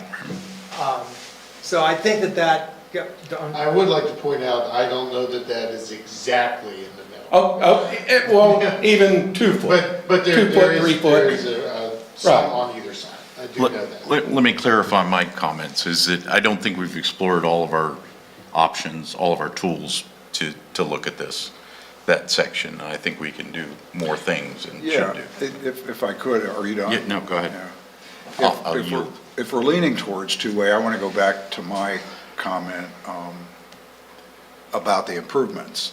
So if there is a consensus here to go back to two-way, I'd be a lot more comfortable if we did it under the condition that we were going to investigate how much right-of-way we have and what can we do to mitigate potential damage. In particular, can we create a bubble somewhere in there where we have enough hard surface on either side, where the grade is, that we could at least, like the emergency pull-offs they put on the interstate when they're doing construction. They say you have a emergency pull-off half a mile ahead. You see 2 cars coming, they know they've got that point up there where one person gets to that and pulls over, and when the person goes by them. So I would be more comfortable supporting the two-way if we were doing it right alongside of looking at reasonable mitigating efforts. Eric, to your comments or whatever, I have seen, vehicles that got in the alley together, and I've seen them pull down, is it Mulberry, towards Hartle's. They pulled down, let the car go by, and back out and come out. And I've also seen them pull in the alley, which I know we don't own, that goes to the back of her garage and Mel DeYoung's. They pulled up in that alley and let cars go by. I've seen that before. But, You mean they pull like they do a 90-degree? right, they pull down in, is it Mulberry, let the car go by and back out and then drive through. I was thinking more if it was if they could just. Yes, I know what you're saying. And I would, Okay. I would Okay. close by saying this then, if I could. Please. I understand there's alleys just as narrow and we don't have any problems, but I think this alley sees a lot more traffic. We have 10 and 12-foot alleys, but I doubt that any of those have the level of traffic that this one has and is going to have if we restore it to two-way. So that's why I think it's worth our consideration and effort, to look into something like that. Rich? Absolutely. I also just have a follow-up comment. I just needed to maybe potentially address a comment that was made. I believe that partially one of the reasons too the one-way was done for Berry with Pike Street was because that could have easily been cut through traffic for a vast majority more than just Nittany Orchards. That would have been the way around. So that, if I'm remembering correctly, Yes, that was that one factored of in, our yes. You are correct. boom, that's our reason, because that would have been the main way through. It would have been a lot more than what you're used to seeing two-way. It would have been, And that may be, but. Nope. I just Hold on. wanted to clear that up. That was the instigating, one of the instigating factors, and when that happened, we did hear from the residents in support of that and wishing us to consider keeping it that way long-term. Great. Since we opened the floor again, Mr. George, we'll give you the opportunity and then close it up. Council needs to take action. Okay, I appreciate this chance to speak again. You're speaking of the historical use of the alley, and I'm a homeowner here for more than 30 years. This alley received very little traffic when we first moved here. It was unimproved. It was not paved. And it was always our fear, if there was paving, that we would experience a lot more traffic and that the traffic would go faster, and that indeed did happen. When Lamont was laid out, these alleys were access to the backs of our properties. We are no longer able to use the alley that way because of the traffic. We have spent a lot of money, and you all have spent a lot of your staff time creating a traffic calming situation on Pike Street. But we also have invited 5 times the amount of cars onto Berry Alley that ever were. And now all those folks who have been using that alley during the Pike Street construction know that this is a shortcut. So I would question whether we are going to have the same amount of attention to traffic calming in the upper part of the village that you attempted to do on Pike Street. It was very, very unpleasant having that amount of traffic go through up White Hill or try to come up White Hill and go onto the alley illegally, or the other way around. Very good. I want to also mention that in the 1990s, there was a study of all of the alleys of Lamont, and Ken Baker, who was the engineer at the time, recognized just what our present engineer recognizes, that the alley is not big enough for 2 ways, and he recommended at the time that Berry Alley be 1 way. So that's a little bit of history that perhaps council doesn't know. Thank you. Thank you. Okay, council. Got to make a motion one way or the other. I would offer, while we consider a motion, that if we're going to consider opening it to 2-way, in addition to investigating, mitigating strategies, we can monitor traffic. Yes. I mean, that's, I don't want to say easily done, but that, we do that all the time in other areas, so.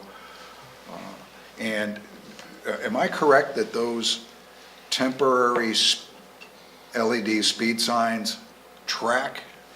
There's a data? Counts. Okay, so when we put those out there for a period of time, either remotely or when we take them down, we can get average speeds. You can get speed and Numbers. counts. Yeah. Okay. Okay, council, still looking for an action. We owe it to the residents to take some form of action this evening. Well, let me ask another question before we consider a motion. Since there appears to be a lean towards restoring it to the 2-way, what kind of lead time would be,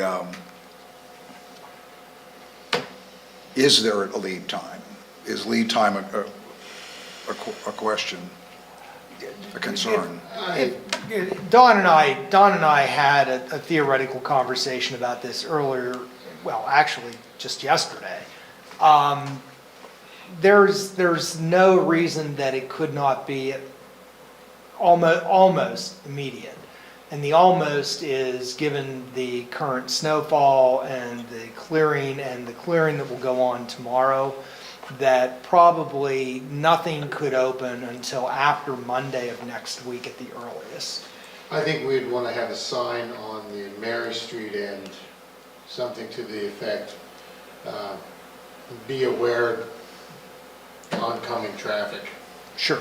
So it would take us several days, but probably sometime mid or end of next week it could be open to 2-way traffic, if that was the direction of council. I just posed that question. Others may not share It's a the same. practical question. Okay. Is that timeline includes furnishing a sign? I think we'd want to actually get a sign made, road open to 2-way traffic. Have that in place. Now, you could do it today, you could open it today that you put that sign up, right? So you're probably talking a couple of weeks before. For the ordering of the sign. Yeah. Right. But We I were gonna do wouldn't that. open that up without having something there for the people to know that. I thought you were talking about a message board. Well, I don't know that we have any room there for. Right. That's true. Right. That's true. Right. Do we really need to spend the money on a sign, guys? I mean, we take the signs down and say one way only, then it's obvious it's two-way, right? Well, I would think from Mary Street, it might not be obvious. You pull down in there and you've been, for 2 years now, you've been going through there with little worry of oncoming traffic. And like I Right. said, there's about 30 a day going the wrong way, but. Yeah, signs everywhere, the signs, but I Right. think we I mean, should. we could maybe do a laminated sign where we just do a 11 by 17 and then get it laminated. We're talking $3. I'm not worried about the Hey, the hey, cost of the Don, sign, but I have a question or two. please. Sorry. Your memo says that you recommend to keep it one way through winter and next year's construction. And then we revisit. I'm just wondering why the one way during next year's construction is. You made the original memo That's the for original 21. Oh, that's from 2020. That's a year. Oh, Yeah, sorry. and Yeah, what we year old. decided at that time is we didn't want to go back to two-way and then go back to one-way Right. because. We didn't want to flip-flop. Thank you, Yeah. thank you. Sorry about Yep. that. Well, then, I would prefer to leave the opening at staff's discretion based, this is one area where I would side with the staff recommendation, which would be the timing and what they feel is appropriate signage, and I understand what Dustin is saying, and, Yes. but this is one area I don't want to, I would simply recommend that if there is a motion, that caveat be included there as soon as at the discretion, or no, that's not the word, but as soon as is practical based on staff implementation of appropriate measures, whatever that may be. I have one more comment. Okay, Thanks. Well, I mean, if we're spending money on signs, we want to put the yield hold up, signs Dustin. Go ahead, Sorry, Carla. Go ahead, sorry, Carla. I didn't know someone was talking. Yep, go ahead, Carla. So I just want to put this comment out there. If this goes forward as opening it back up to two-way, I've only heard opening it back up to two-way and then also doing improvements. And, I've been doing this for 9 years now, and it feels like every time we do improvements, the traffic goes faster. Whatever it is, if it's cleaner, it's faster. If it's newer, it's faster. And I'm hesitant actually to vote for it to go two-way if we're only going to do it if we also do improvements on it. So I'm throwing that out there as like, if this does go that direction, let's make sure that, Unintended consequences. let's just Sure. maybe potentially leave well enough alone and not make things worse by Let's trying take a to, breath. Oh, if you widen it up Make- to 20 feet, I guarantee you'll go Yeah. faster. it's not like we're adding another lane of traffic here. Yeah. We're simply trying to accommodate what's already happening without destroying, or, We're just asking to be looked at this point. Yeah. It's time to make a decision Thank you, here, Chair. folks. Did Dustin have? Dustin, you had a follow-up or a motion? Well, yeah, no, I'm just saying, if the caveat on the motion is until appropriate signage is in place, well then, let's add in the appropriate signage to the motion and say, okay, do we want to permanently install yield signs? Do we want to permanently have local traffic only? Or, what? I think the intent was to put it into staff's, the subject matter experts' hands, to deem what they believe is appropriate. And right now, I would say at the Mary Street end, road open to two-way traffic. So they're alerted that, okay, people are going to be coming in. Yeah, Right. watch out. But you might think more. Yeah. You might, after you Yeah, look at it, that's- you might think more. You guys have much more experience in this than we do. We should not be micromanaging the process. Ours is to say whether it's open one-way or two-way. So Policy level decision. policy level Yeah, my decision. question to Dawn is that, Dawn, that sign you're talking about, is that a permanent sign or a temporary sign? I think that's where my. No, that'd be a temporary sign. So what I'm saying, why not just put a permanent sign that says yield to oncoming traffic right there? If you're spending money on signs. Well, it goes back to when I was doing the presentation at the beginning. If you have that sign in place and. Well, you need to have two. Okay. It should be a two-way yield. We're putting the implementation in staff's hands. I need a motion either for a one-way or a two-way. Carla, I'll make a motion. are you crafting something? No, she's just doodling. Oh, I'm drawing the new. I move to return Berry Alley to two-way traffic. Okay, I have a motion. Do I have a second for that motion? second. I have a second. Final thoughts? Yes. I want to thank Don for his staff for making a recommendation on this. And I would have been surprised if an engineer would have made any other recommendation. That's all I want to say. I think Don was doing his job here as an engineer. And we're trying to do our jobs here as council. Okay? Any other final comments, council? We have a motion, we have a second. I will call the question. All those in favor, please say aye. Aye. Aye. All those opposed, please say no. Motion carries. With that, as always, we look to staff to implement that safely, effectively, and to monitor going forward. Thank you. OB2, 2023 College Township Budget. Mr. Brumbaugh. Yes, in the packet, there is a resolution, R2225,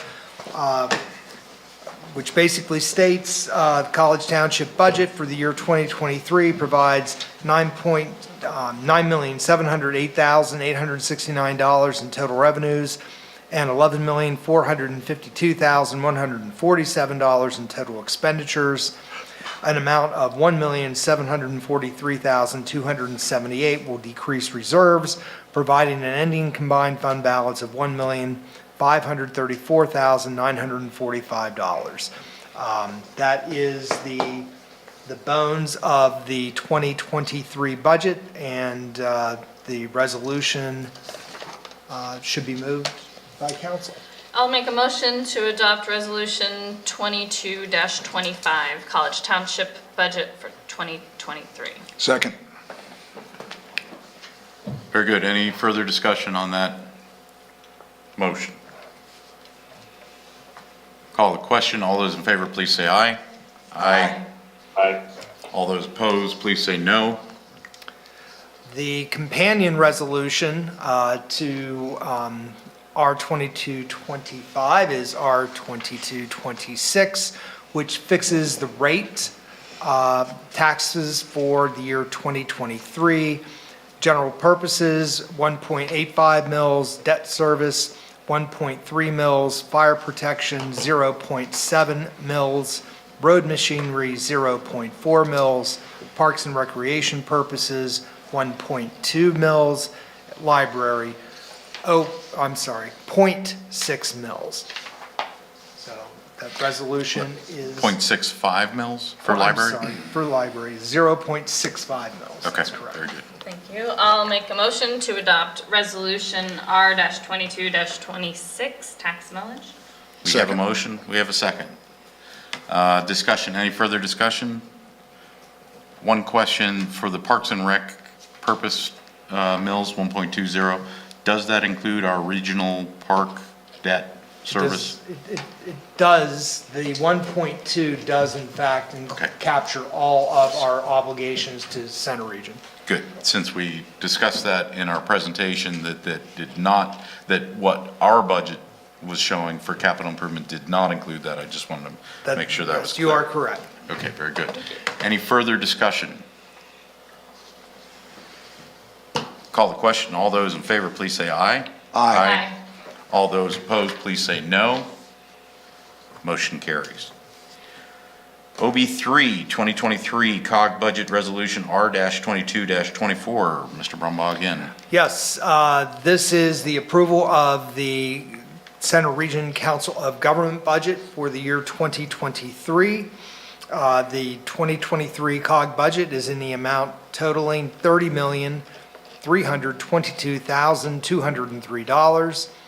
Total local shares equal $8,491,988, of which College Township share is not to exceed $1,458,236. Make a motion to adopt resolution R-22-24, 2023 COG budget. I have a motion. Second. I have a second. Any further discussion? All those in favor, please say aye. Aye. Aye. All those opposed, please say no. Motion carries. OB4, Pedestrian Facilities Master Plan, Lindsay and Mike. I'll take the lead on this. Back again.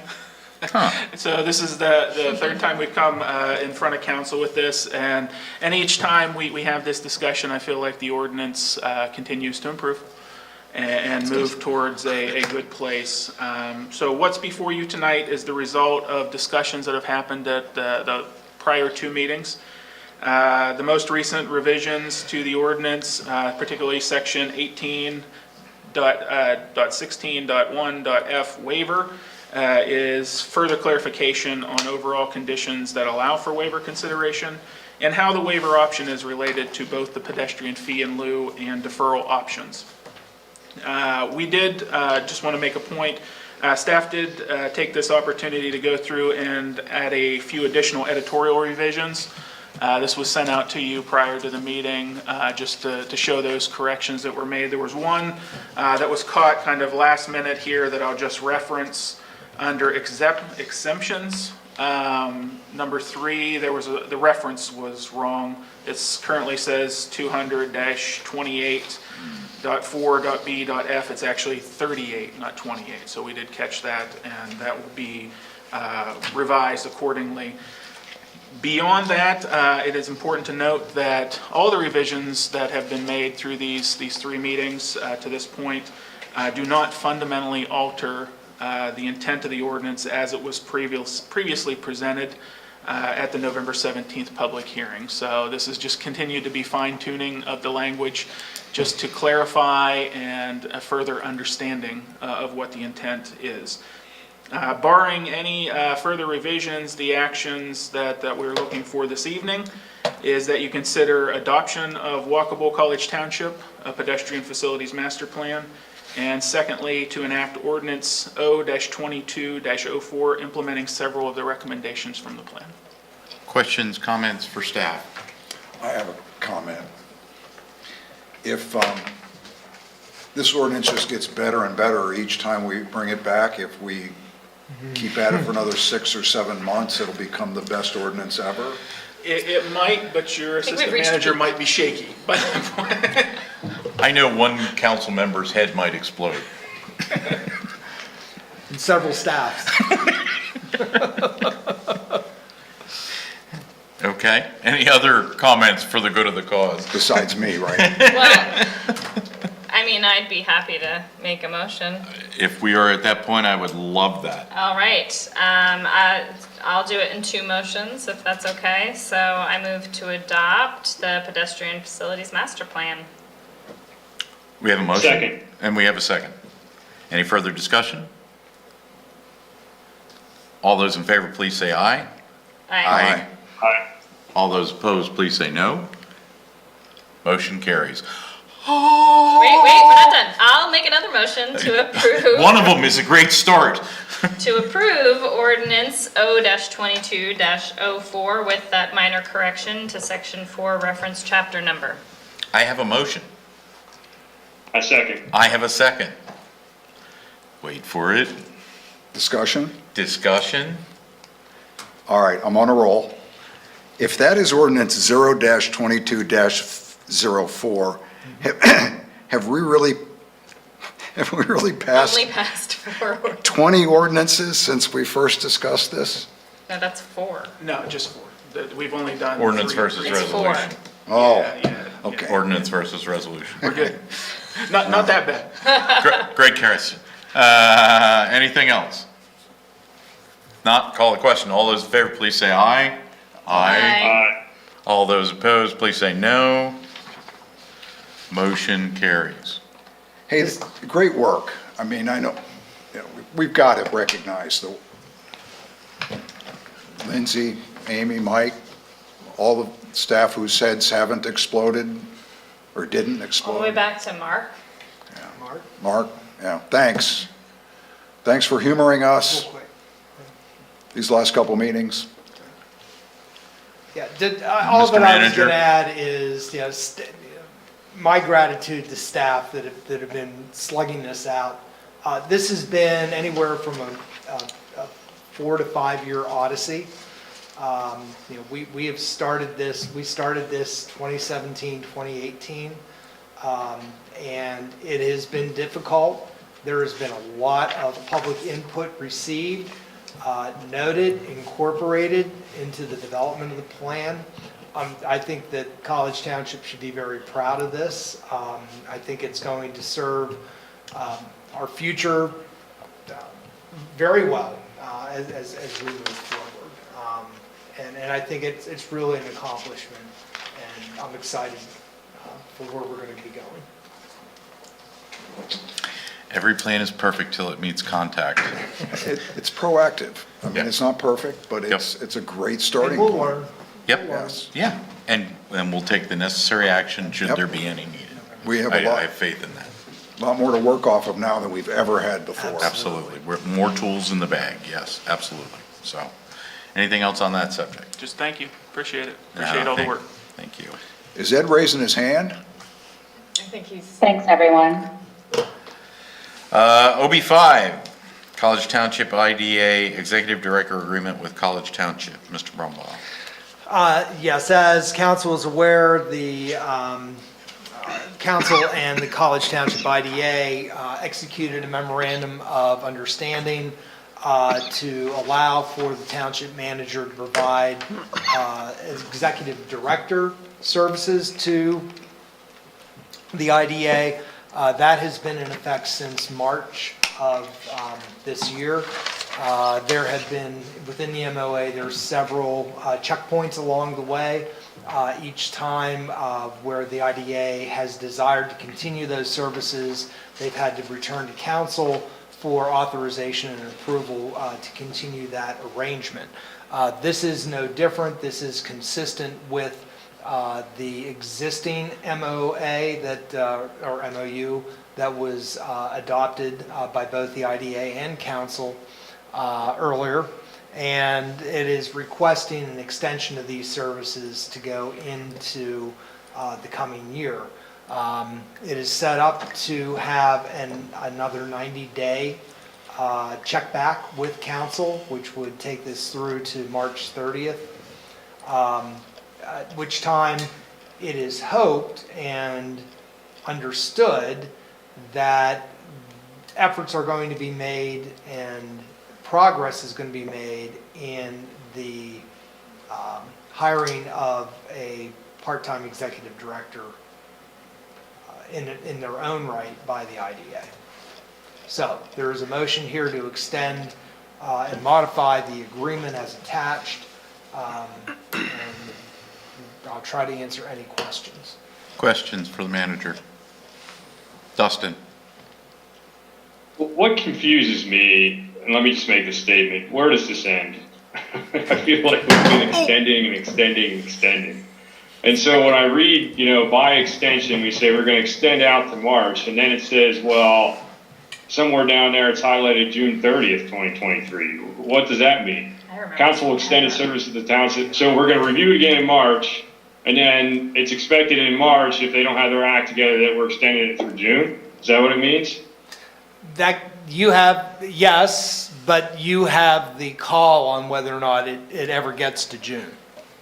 I mean, I'd like to, I'm not against extending this out so they can get their act together, but I think we need to draw a line. And I'd like to say that it ends in March. I'd like to modify this and say, look, there is no discussion. You got it till March and you're done. I'm just gonna throw my 2 cents. You know, I don't think the manager would be bringing this forward to us to continue unless he saw an end in sight. But to put a definitive absolute, I trust the manager to say, for him to say when is when. Yeah, Dustin, I appreciate the comment. Let me say this. I believe that the IDA has made significant progress. And at the next week's December meeting of the IDA, they're actually going to be reviewing a finalized version that they have worked on of their bylaws, and that is going to be brought forward early in January to College Township Council for concurrence of those bylaws. Once that has been done, because of the lift that's been involved to get us to that point and working through those bylaws, I believe, and it has been expressed by various committees and by the IDA as a whole, they are fully intent on getting, on immediately shifting gears into a search process for an executive director. That will involve some work and some retooling of an existing job description that they have, and some additional input from me and from others in terms of making a few modifications. But the intent is there to move forward to extract the manager from the IDA day-to-day business. And I believe that they're sincere about that, and I also believe that they're at a point now where they can do that. So I'm very optimistic that significant progress toward their own executive director will be made come March 30. Whether or not they will have completed all of that, I don't know, but I do believe absolutely that this is relatively short term as far as my continued involvement with the IDA. Potentially. Understood. I mean, you might, who Go knows, for that. the best answer may be that staff provides this going forward. They are paying We're not us. there yet. Yeah. I don't anticipate that being the answer, but nothing is off the table at this point. But we are finally making some progress on that, and I think that follows council's commitment to the success of the IDA. This council and many councils before it and everything. So I think we're meeting that pledge. And everything. So. There were some deep-seated issues that needed to be resolved with the IDA, and, you know, I'm impressed with the progress we've made. It wasn't easy, and it was going to take some time. Right. So I'll make a Okay, motion, please. So Okay. you're going for in that 5 in a mood. row? Yeah. unless you were ready to. Oh, I was, but you're on. Go for it. No, you got it, Eric. This is some kind of new council record. or Yeah, I was thinking, you know, you're so close to the. something. Go. I gotta walk home. Go. All right, I'll make the motion. Move to approve the memorandum of understanding agreement between College Township Council and the College Township Industrial Development Authority, authorizing the township manager to function as the CTIDA executive director from January 1st, 2023 through March 31st, 2023, subject to the terms and conditions of the agreement. Second. Good speed read. Got a second? Comments? Mr. Dara? Has the board been finalized? I think there was 2 openings. Have they been filled? No. No, they have not, because there's discussion on the bylaws, and we want to make sure that those are all, we understand where we're at with those before we put people on, under a different set of engagement. However, we do have. Okay, thank you. Okay, very good, thanks. Anything else? All those in favor, please say aye. Aye. Aye. All those opposed, please say no. No. Please record Mr. Best as a no. Motion carries 3-1. We have no new business, really? Wow. Staff informatives, anything that staff wishes us to be informed upon? No. Very good. Council staff, other matters. We have this one kind of large one hanging out there. We currently have a vacancy, and in light of that, we advertised in multiple channels for candidates. I think I'm allowed to say that we received 8 applicants, which is unprecedented to the best of my knowledge. So it creates opportunities and challenges on those. The candidates vary from folks that this council has placed on other ABCs to totally new folks that we have not had the opportunity to work with. So we're trying to find a path, a process and everything. A couple of the things that we need to decide as a council is what process we want to use to review those folks. We've also sought out guidance from PSATs on various elements of that. And our solicitor. And our solicitor. So we have some guidance on how to handle those processes and everything. One of the biggest ones that comes down to was interviews, whether we wanted to do those in a public venue or our historical executive session with the absolute caveat that there can be no deliberation or final decision in that executive session, that just the interviews would be carried out in that venue. So we'll start, well, I'll back it up further. We're going to need to have a special meeting one way or the other. We need to make this appointment by December 30th based on Mr. Takak's resignation. So the best avenue for that is, this is our last scheduled meeting for 2022, so we'll have to have a special meeting. That special meeting can be for the deliberation and appointment, or it can be for the interviews, deliberation, and appointment. So with that, I throw that out on the table. I'll turn to my heavy hitter on the motions tonight to start, if she has any thoughts. We only have one she, so it's you. It's me? Yeah. You want me to ask a question? Yeah. I just have a quick question. Do all of the applicants specifically request the council vacancy? Or? Yes. They all check that box on the application. We have actually, Somebody there did. is one and maybe 2 individuals that had identified other interest as well. But they expressly indicated interest in the council. And beyond that, we've reached out to them, To confirm. each and every one of them, to confirm that is absolute, and then also to make sure that they fully understand what they're getting themselves into by having raised their hand for this appointment.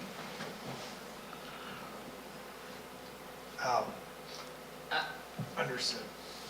But that person's confirmed that they're interested in the Yes. council vacancy? Okay. Yeah. Just making sure. Yes. Sorry, I missed that. No, yeah, I just, I just happened to see it. So somebody didn't check the box? Somebody didn't check the box, but they verbally confirmed that they're interested. Yeah. I missed that too, because I read all 8 of them today. Oops. Oh, you said 8. We said it, yeah, I already got blessed to say 8, yes. So, back to the original question Sorry about that. Yeah, special, no, it's important stuff. Well, Special meeting and is whether Carla the done? interviews, well, I don't know on that subject. The interviews contained in the special meeting or in executive session? Whatever the chair desires. Well, I mean, that's a big point, is the chair could just say, here's what we're doing, but we always try to be Yeah, I'm comfortable collaborative. with that. Okay, Dustin, interviews in the public special meeting or in executive session? Either way is fine, right? That's what we found out. Yes. I think just because there might be some private things that someone might not share, I don't know, maybe just have it in executive session. Okay. Eric? Exec session with appointment made in a public meeting. Yes. Very And good. if we're going to talk about the meeting also, Yes. I may be the most flexible person. My personal preference would be to clump them all together. Oh, no, you meant I different. think you floated the idea of interviews, deliberations, public meeting, all in the same day. Is that, or did I not hear that right? That was up for discussion. Okay, That's we're up for running out of days. Right. We- Well, we and did- proactively, we have scheduled for the 21st or the 22nd. Well, what we have done to this point, just so that there's Yes. absolute clarity for council, is we have identified council's availability. Right. And that has boiled down to December 21st in the morning of The 22nd. the 22nd. So none of the 8 individuals that have expressed interest have yet been notified of the exact date. They have been given a range of dates, and they know that interviews would be conducted within a range. I think we said the 16th to the 30th. That's exactly what we said. Yeah. So tomorrow, once we have definitively decided, Right. we will begin to schedule times based on Direction based on from our- council based on the this direction evening. of council. Right. That's Right. All right, so if we have that day and a half blocked out, I'm fine with any configuration. We do it all on Wednesday is fine. If we do the interviews on Wednesday, deliberation and appointment on Thursday, I'm fine with either of those options. The only thing that I request is that if we put the interviews together, back to back to back to back, that we not schedule 30-minute interviews 30 minutes apart. Oh, What would you request? 20-minute interviews, 30 minutes apart, Okay. 30-minute interviews, 45 minutes apart. Okay, okay. I think we put too much pressure on ourselves and create potentially awkward situations when we, Right. I think what we had talked about was 20 minutes spread 30 minutes apart. Okay. And the other reality, some of these folks are known commodities that it could be 10, 15 minutes, but some could be 30. and some could be a full 30. I just want to build in that buffer. Absolutely. And the other thing that we talked about was requesting that the candidates be there 15 minutes prior. So if we're ahead, we stay ahead and keep going like that, but not, If we're opening this up to all 8, I think we need to be as flexible as we can be. And that even includes being available in the evening hours for folks. that was a discussion. Council is making council makes this decision. And so if it's important to our 8 participants, they will make it the same priority the council is making it, is how I'm approaching it. So we've blocked out, on top of our umpteen other meetings and everything that we've had through the course of this year, a full extra day to fill this block. So we hope that our candidates put the same importance to it that we are. I would also additionally offer is 20 minutes really a long enough interview for a potential council member. For all of us to interview them at the same time. That's 20 to 30. Yeah, it's 20 to 30, and I guess where the 3 of us here in the room have a little bit of advantage, it's not our first time doing this, and we have been able to find that we were able to get it done in that window. I'm not stuck on any particular time. All I want to do is build in buffers, so Buffers, whatever right. the time frame was.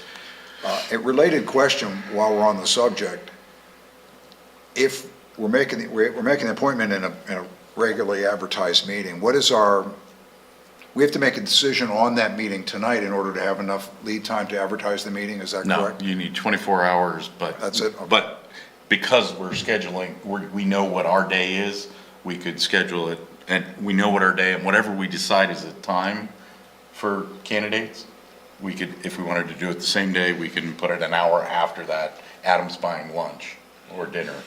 But 24, we have to make that decision 24 hours. Well, we would advertise, we're The saying. day before. Well, you already know that it's either the 21st or the 22nd. So we know we could run an ad on the 20th and meet the criteria for either day.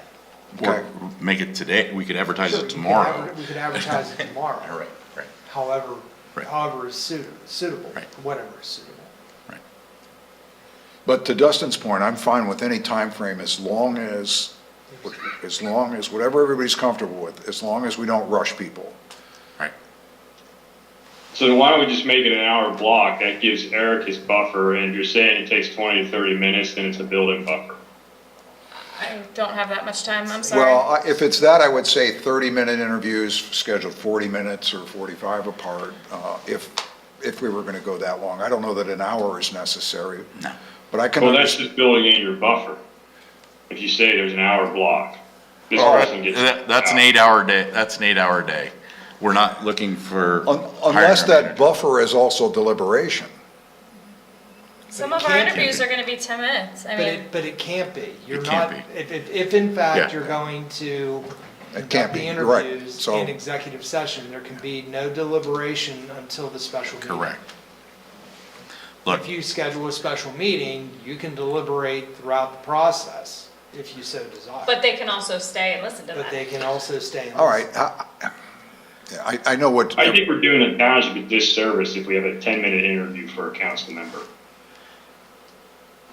We should probably be a bit more prepared so that we can at least fill all those 20 minutes. If we boil down to a 10-minute interview, that's a disservice to the township. I don't think anybody said 10 minutes. the reality is, half of the candidates we've already interviewed previously, we've already worked with previously. So that was the genesis of the potential 10 minutes. It wasn't a given of 10 minutes. I mean, So now there's bias factoring into it. There is no bias. You ask the questions that you need to ask, and then we move forward.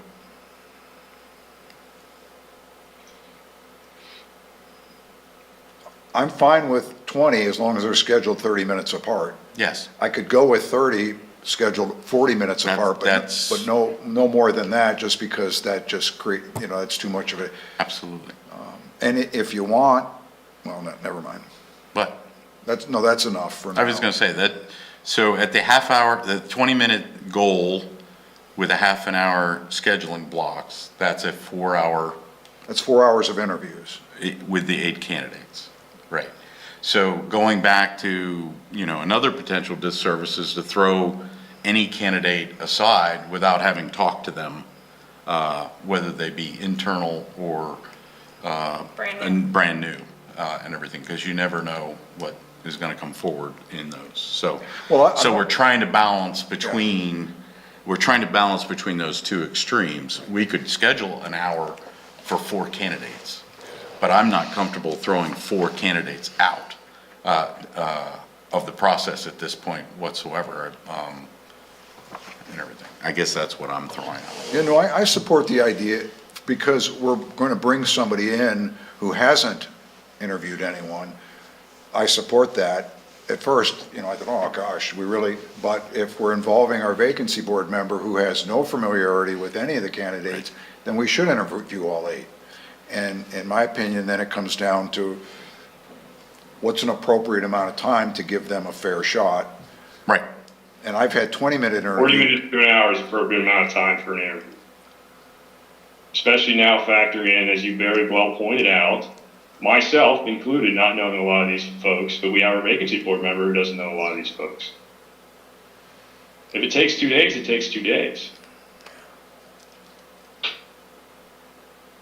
That's fine. It's a consensus of council. I will be unable to commit 2 days to this, I apologize, but And that's kind of what I was trying to be respectful of too,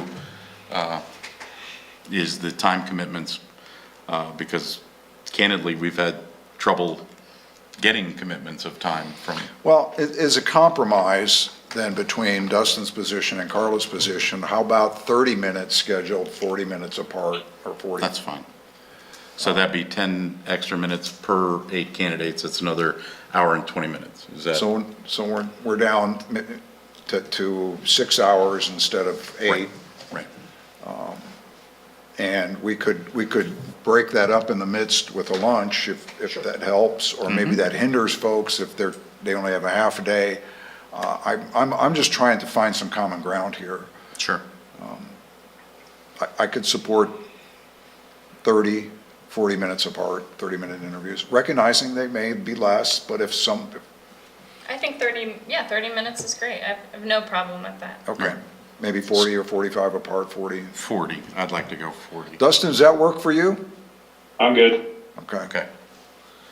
Okay, so we got that piece.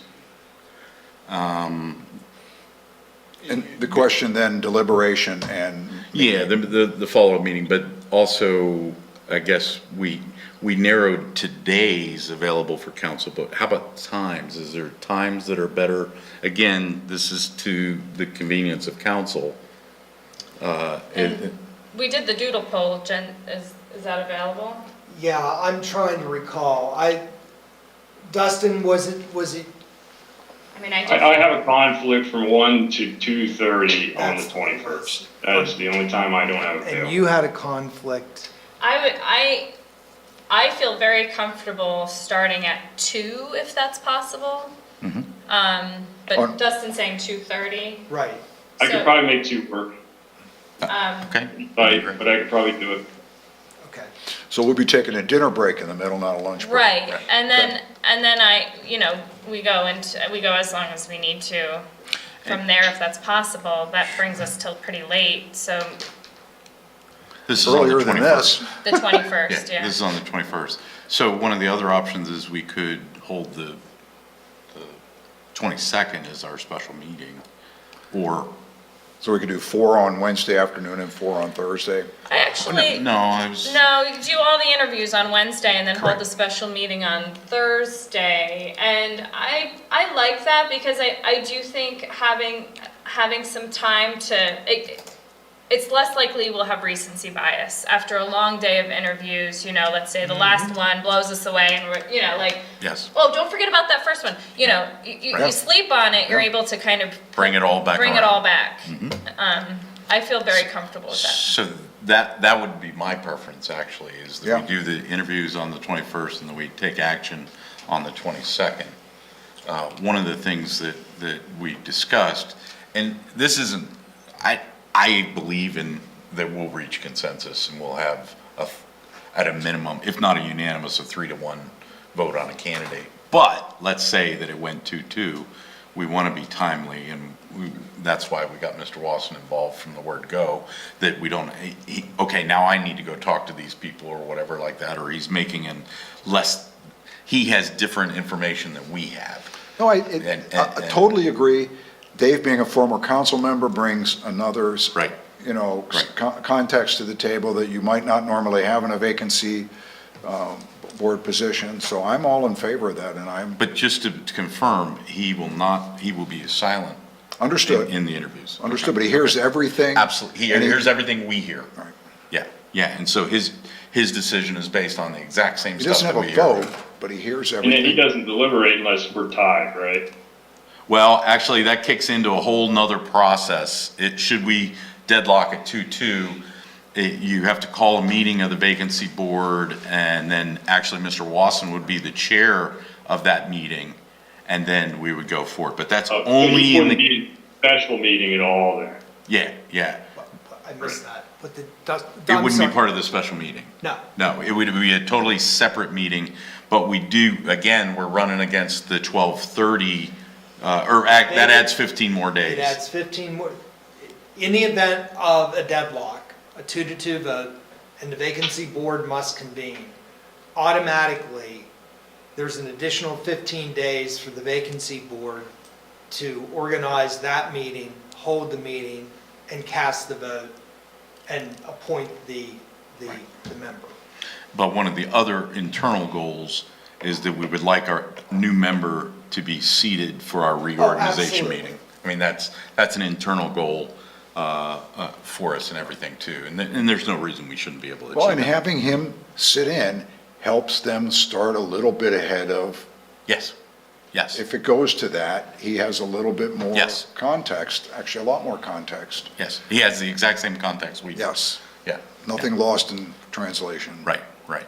So the interviews, we're looking at the 21st, and that's all exec session, right? Correct. No deliberation.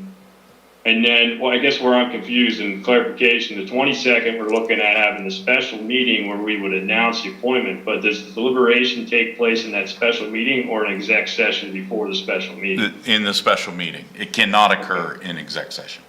So we would convene the special meeting, we would deliberate anything needed, and then moving towards a motion by a member of council to appoint a certain individual, whomever, and it would pass, fail, and we would, move forward. We would keep moving forward until we got to a point where we saw we were deadlocked, which, I just find, we work so collaboratively for so long now that I don't see it happening, but we're prepared if it does. Dustin, during the meeting, we would have a motion, just like we would like this, and if somebody seconds it, then there's a vote. Right. If there's no second, Dies for a second. or if the vote is 2-2, then I suppose the chair could open the floor for another motion. Correct. And if the vote is 1-3, then the chair can open the floor for another motion. Whatever the results of the vote, we could entertain Okay. another vote, yeah. Okay. So the thought is that we could conceivably reach a 4-0 vote on a candidate. Sure. That would be my goal, because that would be a clear, Oh, yeah. absolute consensus, and we're gonna have to work with this individual for the rest of the year, and everything like that. So that would be my ultimate goal, but the reality is, 3-1. So I think that's a great goal to shoot for, right? I really do. Well, that's great, because that's the goal, I think, of every chair for as long as I've been around, for everything that comes before us, if it's reasonable, if you can get there. Sure. That's why our meetings go till midnight. One of the reasons. Okay, so we talked special or exec for interviews. We talked that Mr. Wasson would be joining us for the interviews so that he has that information. And then the special meeting for appointment. Is there a time on the 22nd that is better for That's what I need council? to try to get a consensus on. I'm good. You're flexible. Well, Would a 10 a.m.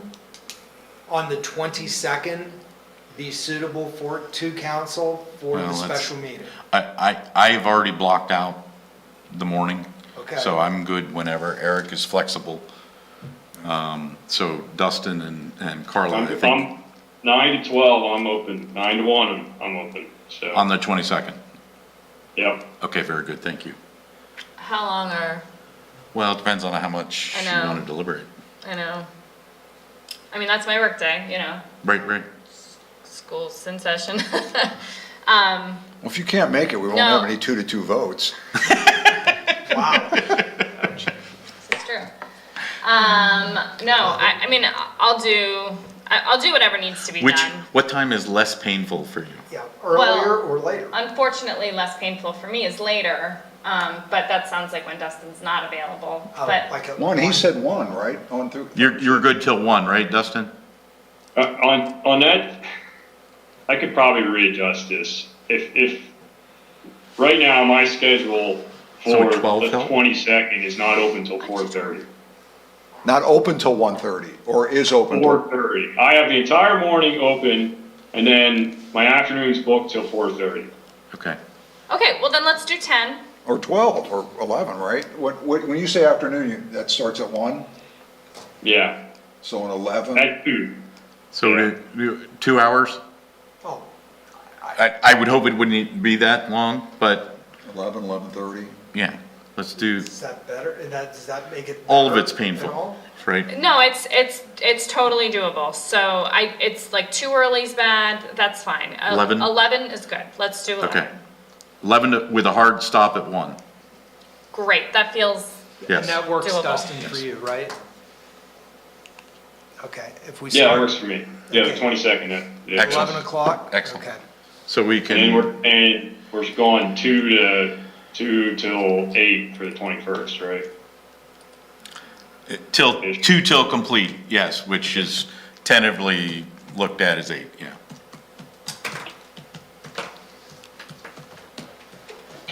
Thank you. Okay. So, just to I was gonna say, recap, yeah. all candidates will need to participate at 2 o'clock or later on the 21st. If a candidate is unable to participate for any reason, I'm not to schedule them, is that correct? Yes. That is what I'm going to put the chair hat on, yes. Okay. It is not fair to council. So Otherwise. in that vein, what I intend to do is to draw a name out of a hat to make a first contact to Well- allow them, or do you No. want me to assign? No, I would doodle 2:40. We know what the time slots are, 40 minutes. If one person only has one availability, and, you know, we may have to get that, and we may have to make a selection out of that. But I think we have the opportunity to afford some flexibility to them in which time, there'll be 8 time slots. Right. And if we get a candidate that can only do one, that's when that candidate's gonna Okay. to be. Fair And enough. then we can pick out, you know, Gotcha. the All right, others. understood. And if That's they can't pick any of those, then yes, that's, if it wasn't, the timing wasn't right. Okay, so I mean, I think offering some evening slots too opens it up a little bit more for some folks, right? make it I- a little, yeah. Yeah, I think so too, and I think, like I said, we have definitive Oh, yeah. 2:40, 40 minutes, and then we can see how it fits, and I think it gives us the best opportunity to get all 8 candidates. Okay. Got it. So roughly 2 to 8. Yeah, I think that's the guideline, because we gotta fit dinner in there at some point. Oh, we'll have to look at that and decide when we want that break, Understood. and then we can get the other. Sounds good. Anything else? I don't believe so. Logistically, yeah. Like I said, we're very fortunate to have 8 folks willing to step forward into this important role, but that does put us in a difference from when we're used to having one slot, one candidate, or 2 candidates at most, yeah. Just one logistic question.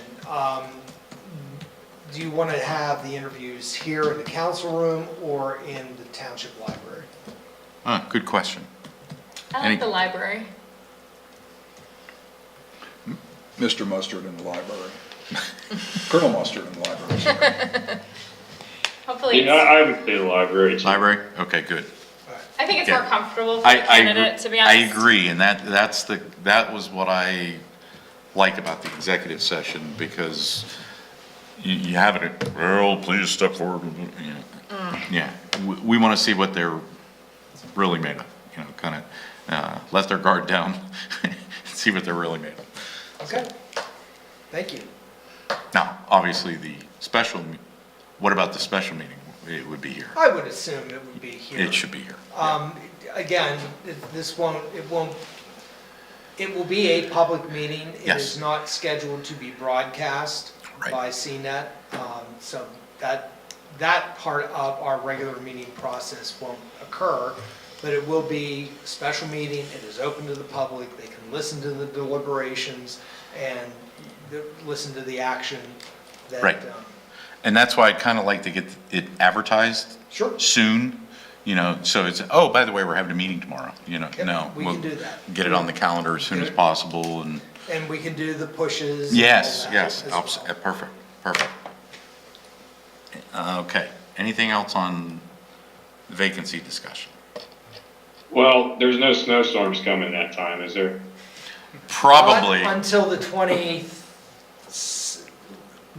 22nd or 23rd. our award-winning manager says that there will not be. 2.5 hours into the meeting before the first award. I know, I had one other opportunity earlier and I missed it. Anything else? 2022 can't be overseen. You think this dies with 2022? He doesn't know what we already put him in for. Okay, any other matters? If not, I'd accept a motion to adjourn. Please, somebody. So moved. Motion to adjourn. Thank you, I'll second, we're adjourned. I reached